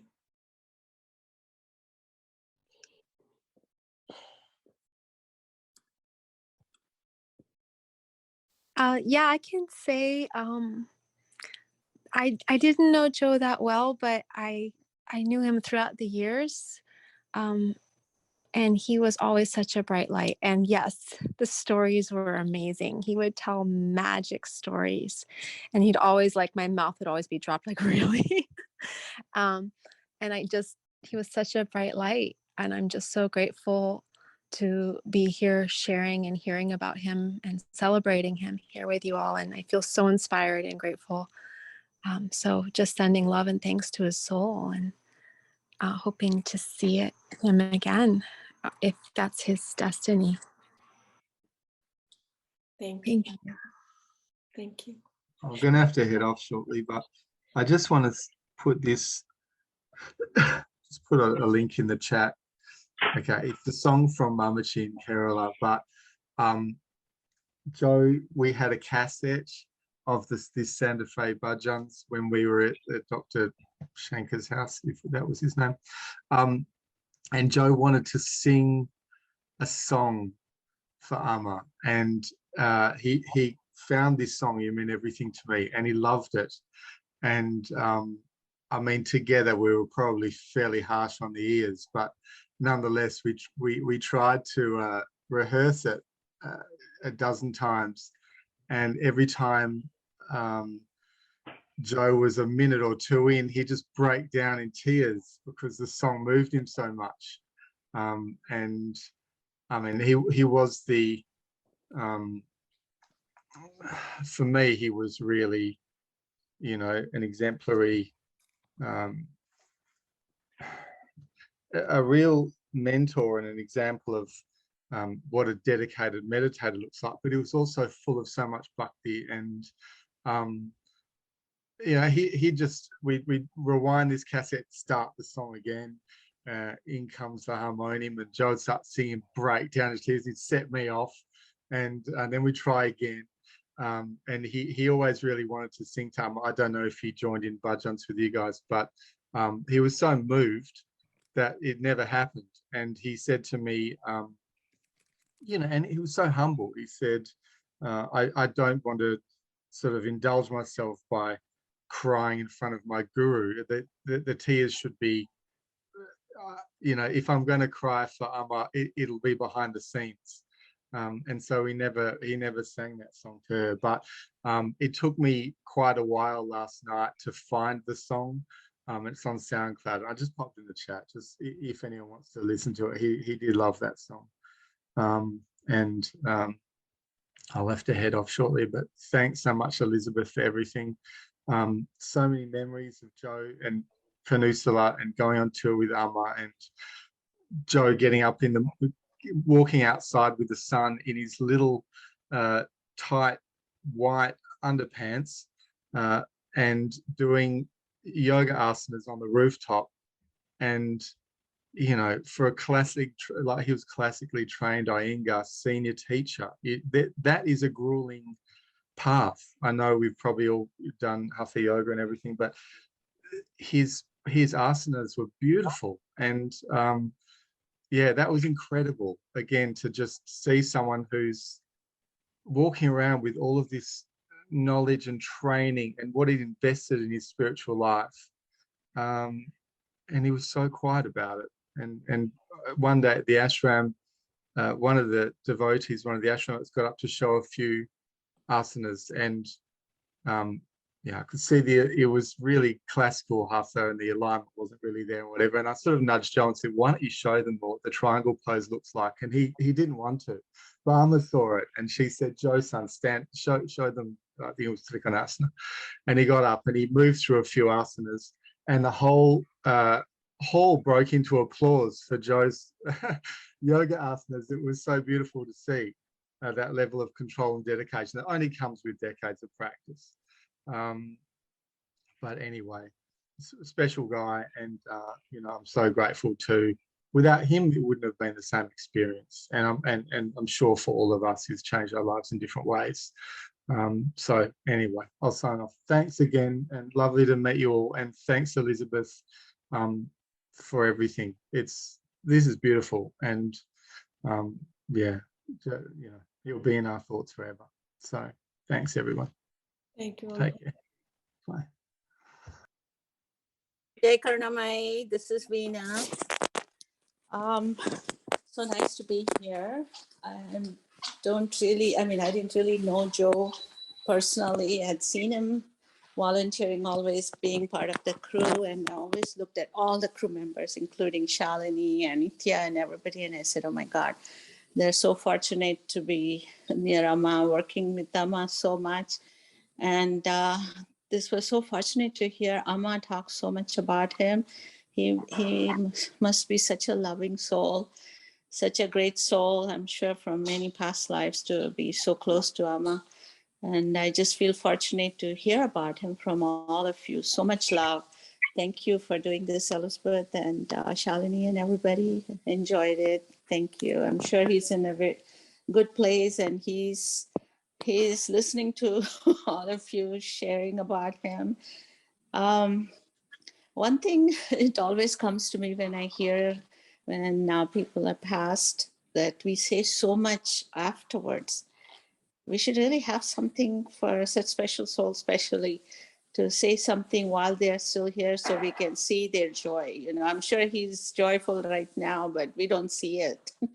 So it would be nice to do something like this for all of you, you know, for Elizabeth, for Shalini, for Nithya, for everyone. Thank you again very much. Jai Karunamai. Thank you, Veena. Vicky, you want to say something? No. And I also see Peter Heisler just got here. So, Elizabeth, I just really love what you said. I can totally feel everything for you. It was really beautiful. So I just knew Joe from being on tour, like everyone. And it's just what everybody's saying, just such a beautiful soul, so sweet, so kind, so gentle, so loving. And just the last couple of years with Conrad at Shreem, and watching everything that they were doing to put it together. So and just the craziness of everything, just laughing at the craziness of everything. You just had to laugh because otherwise we were crying. I remember just being at like 2, 3 in the morning or something, just laughing and crying at the same time with everything. So yeah, just such a beautiful, beautiful soul, as everyone's saying. And I was glad that I knew him through the years. And I love that you're doing this. It's so amazing. It really is sweet.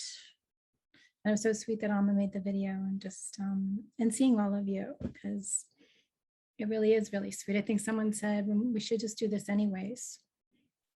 Like,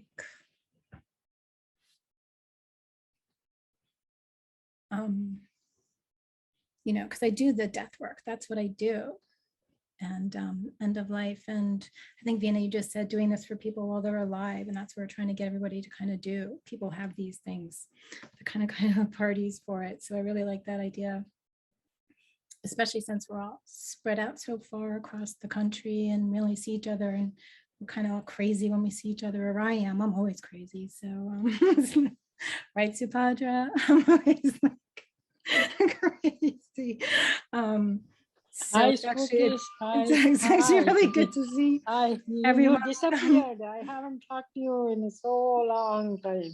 I know. So it's just Yeah. funny to see everybody when we're not just, and Andrew, everyone just knows how crazy we are on crew and everything. So, and so it is actually very sweet. It's also a very, very sweet thing to see everybody when we're just kind of here. You doing okay? Yeah. So it's really good that we can see each other. Yeah. And know that we all connect, even if we don't see each other. Yeah. Amma's family is just really, really beautiful and really meaningful. So I do like this. It's been very, very, very sweet. And, Joe just really embodied that whole soul of it. And I'm sure Amma was with him, and he is looking, but he just always was so kind and so gentle and so sweet. So it is good to see all of you. The thing is, what this mirrors is how amazing and beautiful Joe was, right? So yeah, it's a great reminder, and Joe is a great reminder of that beautiful nature that we all aspire to. So yeah, that's wonderful to see everybody, and fantastic Elizabeth and Shalini, and all the faces that I haven't seen for a while. Yeah, beautiful. Love you, Joe. Love you, Joe. There's a few more people that would like to speak. And then I do want to end with a couple little things, but Keya, would you like to say something? Yes, thank you. Yes. And yeah, this is Keya. And I'm sure I have seen Joe since I have been a part of, Amma's children since 2004. And when I started seeing the slew of emails and text messages, and I'm like, who's Joe? Who's Joe? And then his photograph showed up. I'm like, I am such a recluse, and just like Elizabeth, I stay by myself in my own cave, and I don't go out and say hello, and I'm not charming. I don't have charisma or anything, but I was like, okay, it is a Joe thing. People who know Joe, they will come and share stories. And I just picked up my phone, and I just saw a line from Nithya saying, we are doing this for Joe now, so come, or something like this in a common WhatsApp group. I'm like, okay, I have nothing to do. Let me go. Come, she said. And I clicked on it, and Amma was speaking.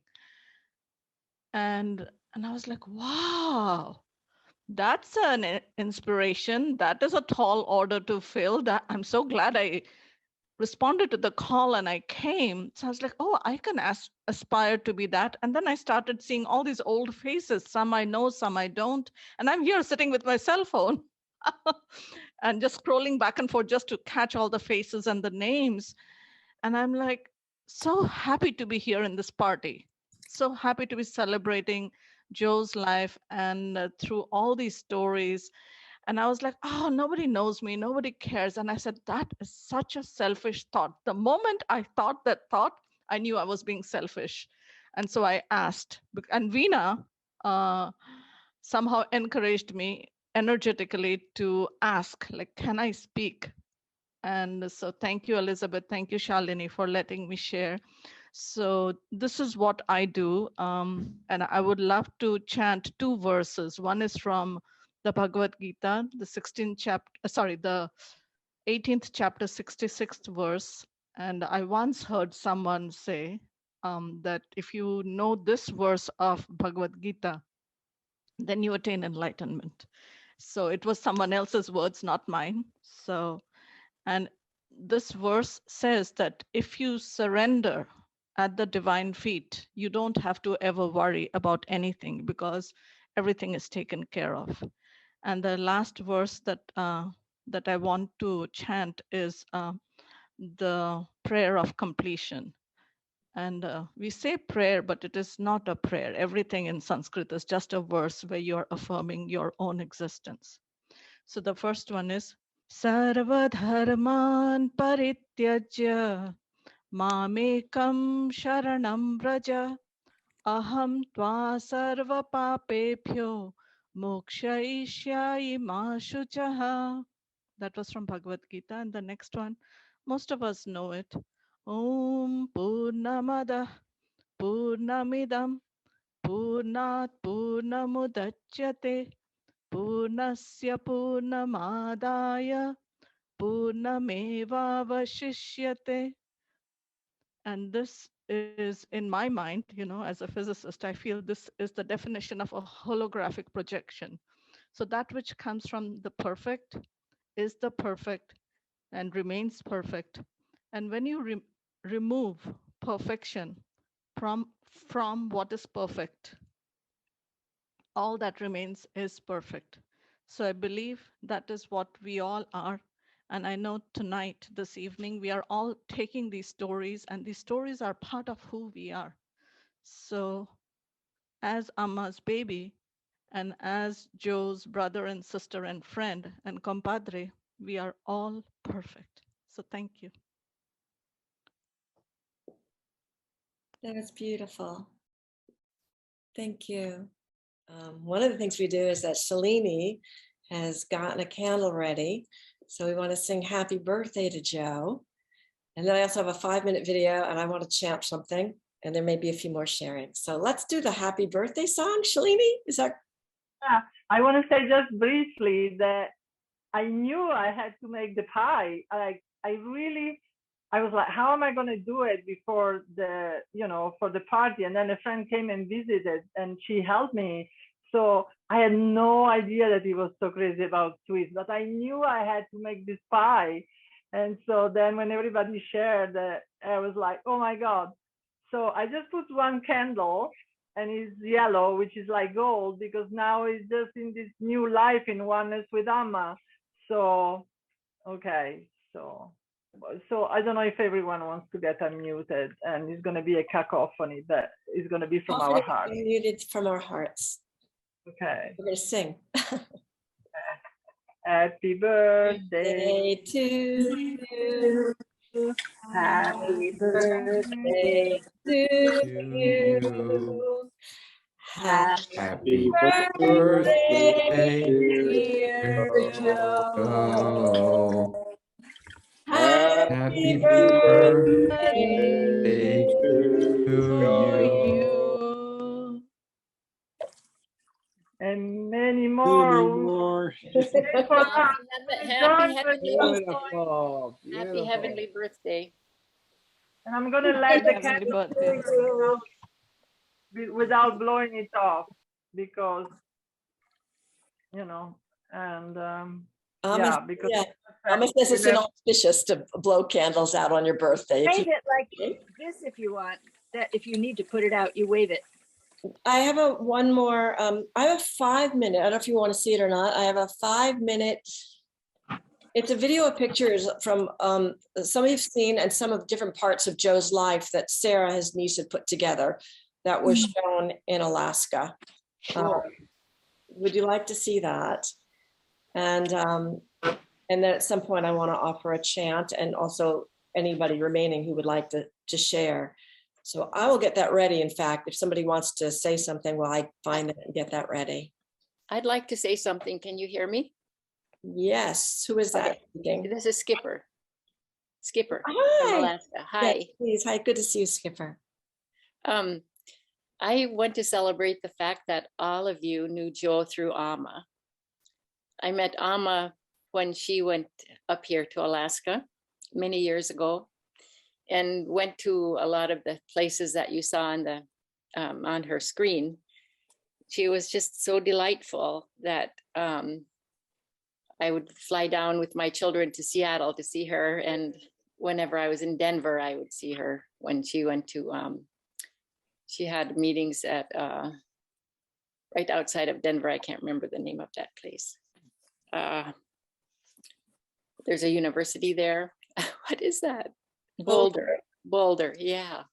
I've known Joe for a long time. I'm a tribal healer, traditional healer, doctor. We had doctors before Western Contact from where I am from, Northwest Alaska. And he was always fascinated by that. I spoke to Joe before we called him Yoga Joe too, because I took yoga classes from him, and he was quite funny and silly doing his classes. And one time I brought a friend and she came with tights. And so he tolerated her doing tights, and he was always worried that she would slip. So he would be hovering around her. And then after he said, Mabel, the next time you come to my class, please do not come with tights on, or I will have to cut the feet off. In his funny way, because he was just such a delight. But like Dennis was saying, once you got on the phone with Joe, it was so hard to disengage. because he was so full of life and he talked about everything that you can ever think about. And I'd come to visit him, and one time there was a teacher that came up here, and he was saying, Joe came to the meeting, and he said, well, I can't be here because I'm a follower of Amma, Karuna Mai, but I will listen. And later on, years later, he and I were sitting on his lawn over at Oak Peddler, the apartments, and we were discussing some things. And he said to me, you know, I don't know why I was so closed off for all those years from listening to other masters. And that's what I have to say is, when you hear some other people that, of course, it's not Amma or someone else you might be following, listen, because you might learn something that will help you in your devotion to Amma. And he was very happy because he asked me, what did you learn from this person? And we would share this way. And the other thing he really wanted to do was go back to India. If you have a passion to go somewhere, do not wait. Do not wait, just go. Because look, he never went.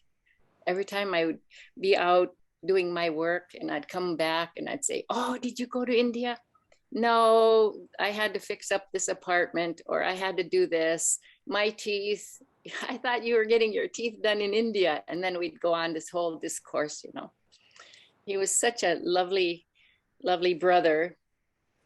He would come to our house for Thanksgiving and Christmas Eve dinners, and always had some exciting thing he'd bring for our gift exchange. But the one thing he really loved, as Sarah was saying, was everything French. And he loved French wine, and I would always make vegetarian dish for both of us. And sometimes he'd have fish, and his life was so complicated, but yet so simple. And he knew everybody. He knew so many people you would not believe. He was just an amazing kind of person, always there. And I spoke with him before he left us, and I had urged him to go to the doctor. He would not go. And this is another thing.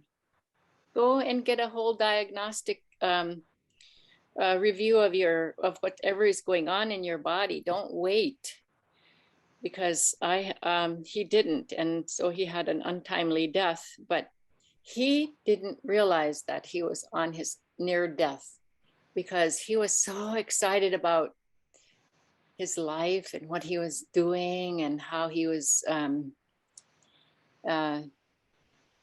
progressing, how much better he felt. And even when he's like, don't ever rent to so-and-so, those kind of people are so bad. I mean, he'd just say it in such a loving, laughing way that you just wonder, where is this guy coming from? What a delightful man he was. And he loved everyone. I'm so happy that I got to listen to some of your stories about when you were traveling with Amma. That was his most, dearest times, I'm sure, for him, because he always remembered times and funny stories.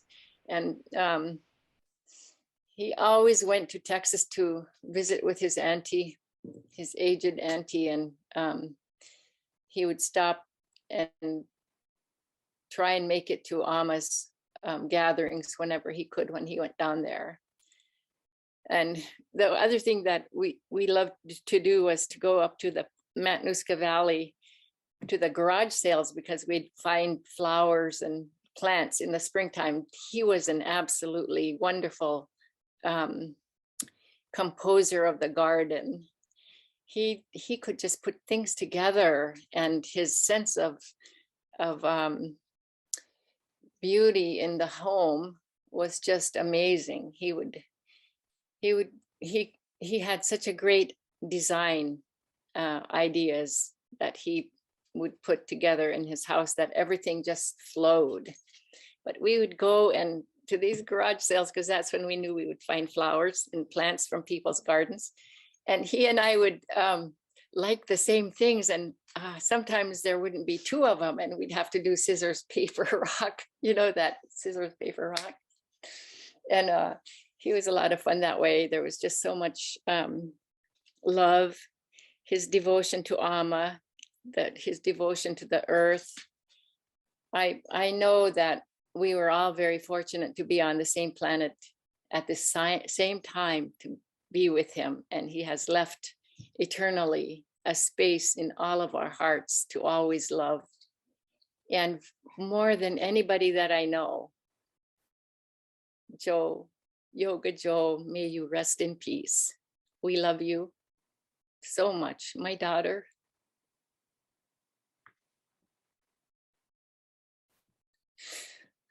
Called him uncle, and she was just devastated.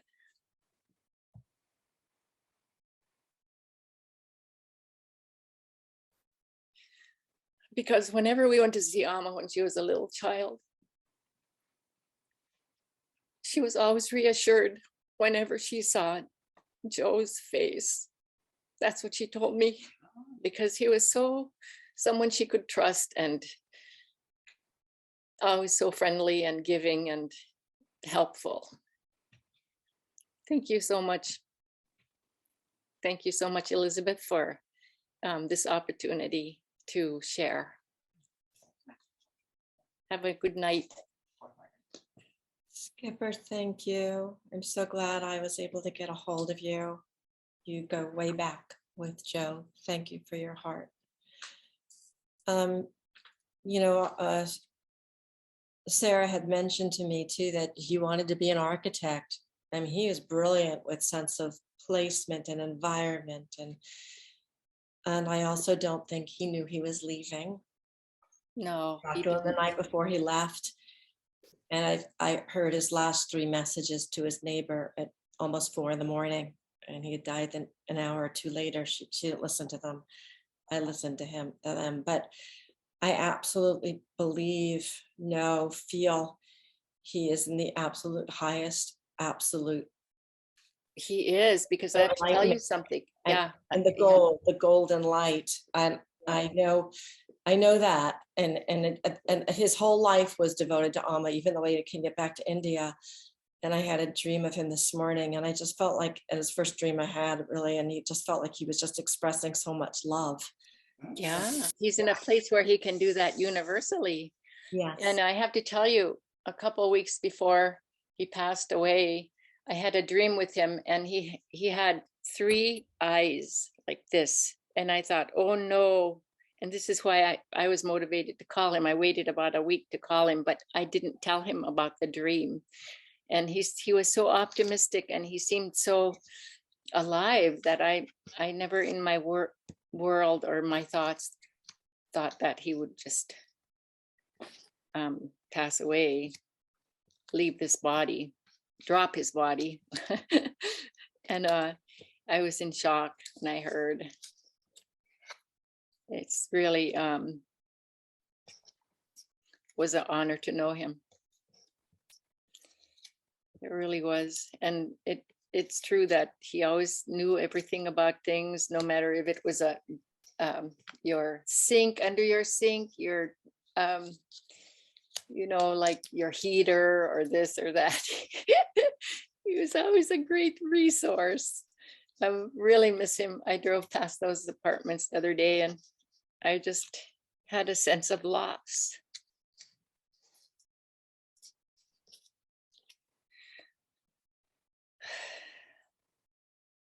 I just had a sense of loss when I went by there, because it just didn't have the same vibration as it did when he was still with us.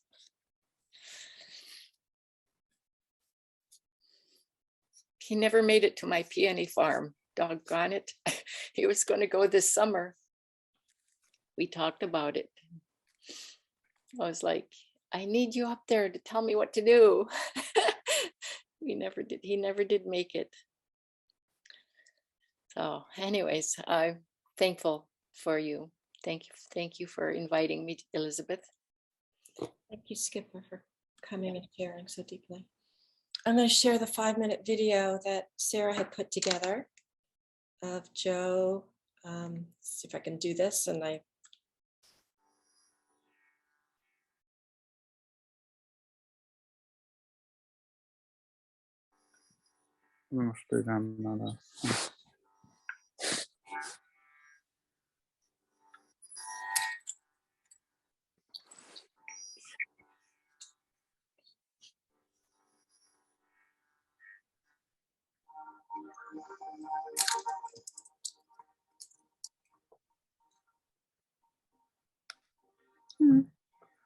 It's not Joe. Is it?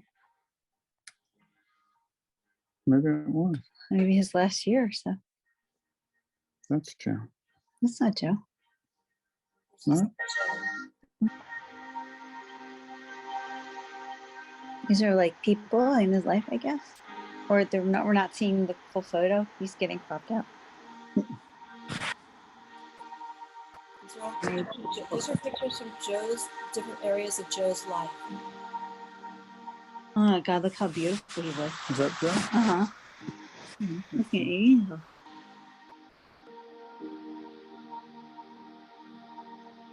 That looks like Joe.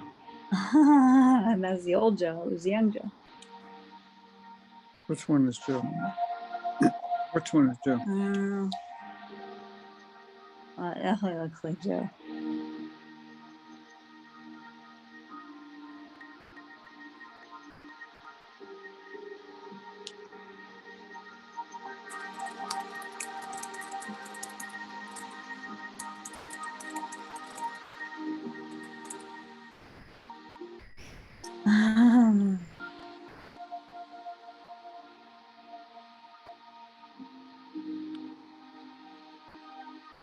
Oh, he was married? He was? I don't know. It looked like his wedding, or maybe he was at somebody else's wedding. Aww. He was officiating the wedding.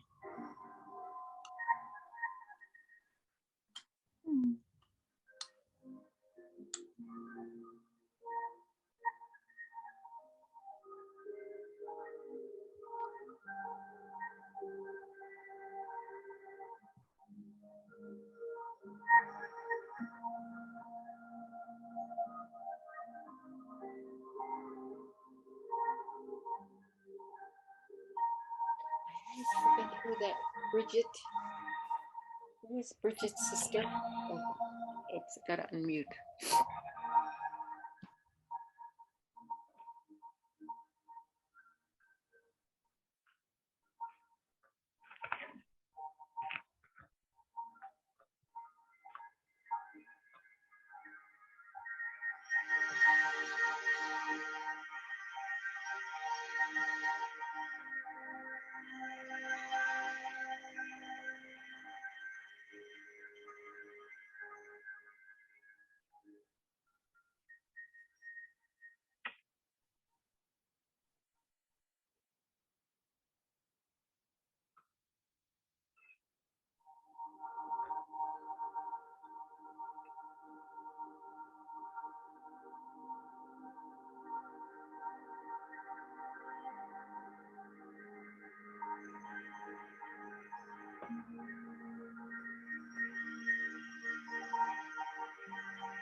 I'm going to share one more thing. It's a 1 minute of Joe talking himself about when he first went to Amos. So, oh, Lakshmi, would you like to say something before I do that? Your hand's raised.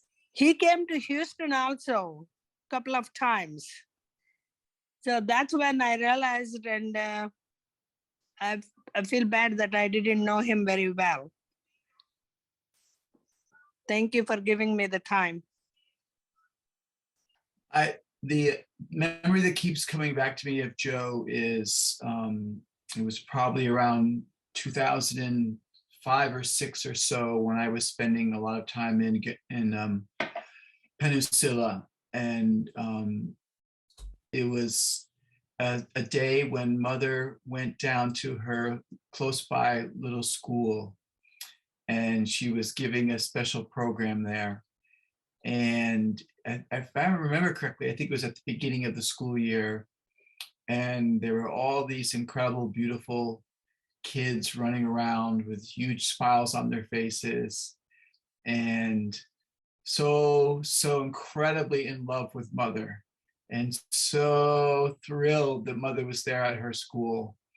And I remember the kids, Mother sat down with them on this little porch covered area, and they all kind of one class at a time came to sit with Mother, and they came, and some of the kids were shy and would stay a little bit away from Mother, and the other kids were the exact opposite. They kind of jumped almost on her lap to be as close to her as they possibly could be. And I was looking for it, I can't seem to find it, but I have this beautiful picture of Joe there at the school with this huge smile on his face as he was taking in this incredibly beautiful day and this incredibly beautiful scene with his beloved Mother and all these little kids all around, hovering on Mother, holding her. Well, I remember she took one little boy to her lap and sat him in the lap. He was probably like 4 or 5 years old, some tiny little kid, and just this huge, enormous smile on Joe's face, taking it in and loving it so very much. And that's just a quintessential memory I have of Joe, of his quiet, his beauty, his joy, his appreciation for everything, his love of life, his love of Mother, his love of the day, his love of what was ever going on. So thank you very much, Joe. You're a very, very extraordinary man. It was always a pleasure to be around you.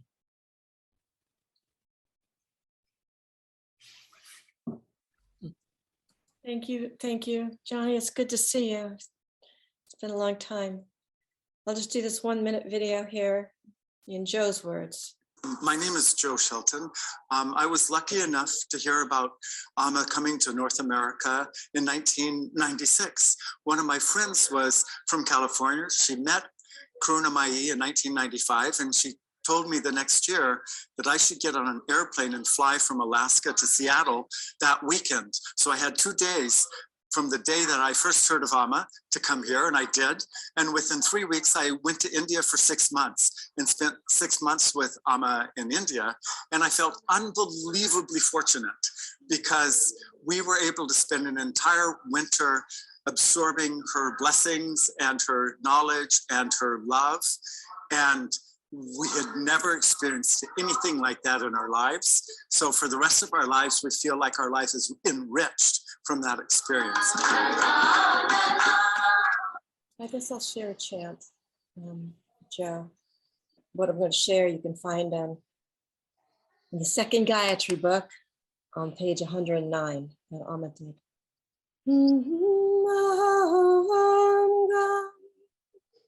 Ganapataya Namo. Ganapataya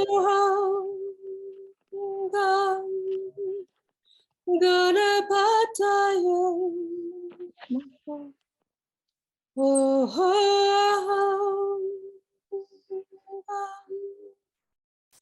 Ganapataya Namo.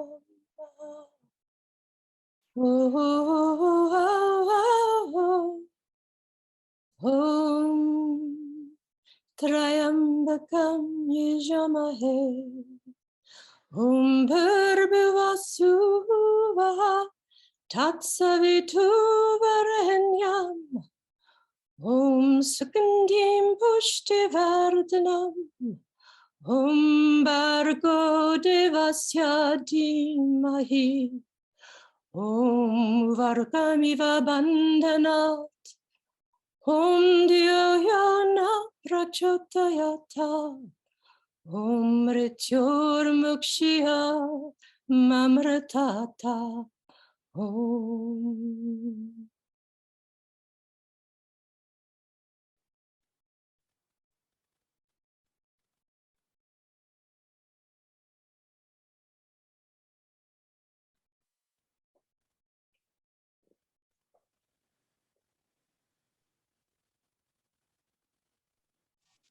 Oh my God, that was extremely beautiful.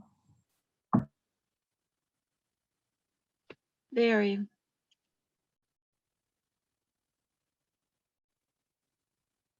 It's a holy chant that Amma speaks about that combines the Mrittyunjaya mantra and the Gayatri. And it is in her second Gayatri book, I think on page 109.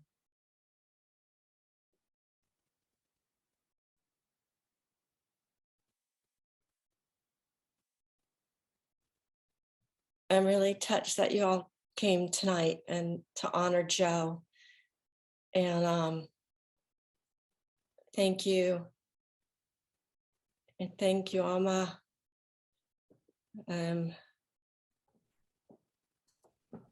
Anybody else want to share something? And if not, we can just Elizabeth, be together.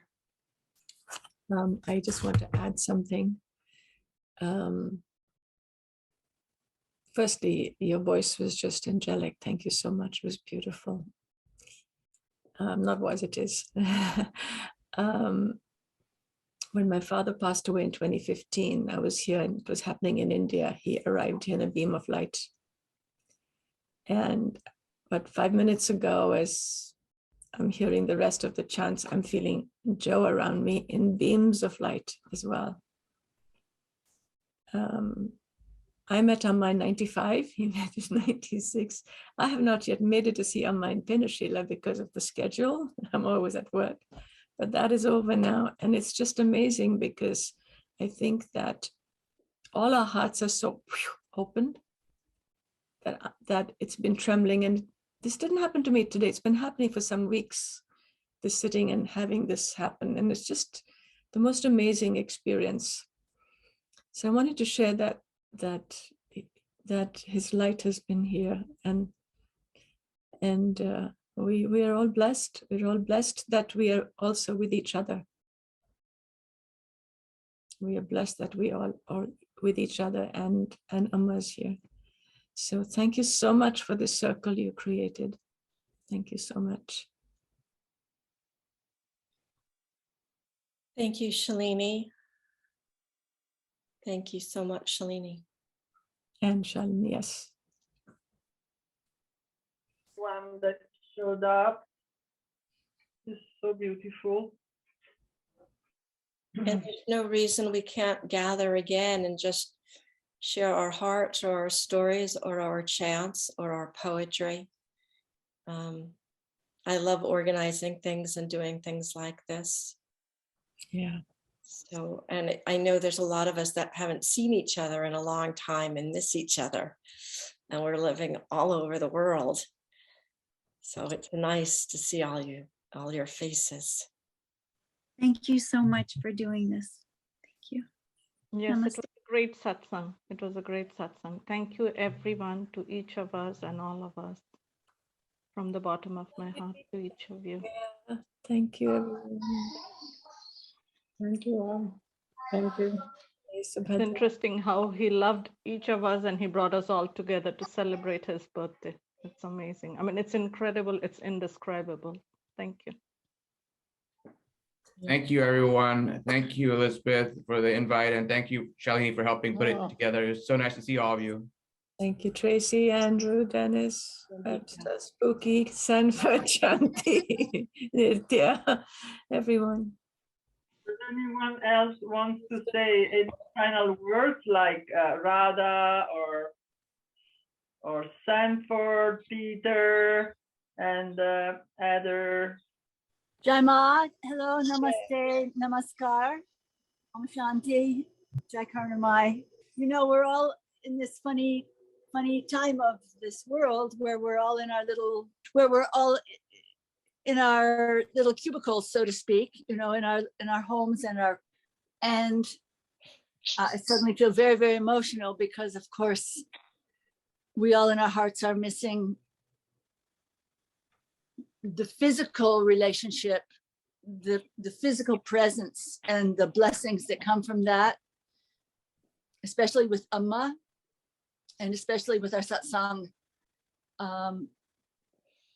I would just on the side mention, you know, Gita Amma in New York manages to bring together a satsang. It used to be once a month in person. Now it's once a week. We gather online and it's open to everybody. And we can do anything we want with this technology. It's very supportive. I love what Elizabeth was saying about sharing and bringing and just gathering.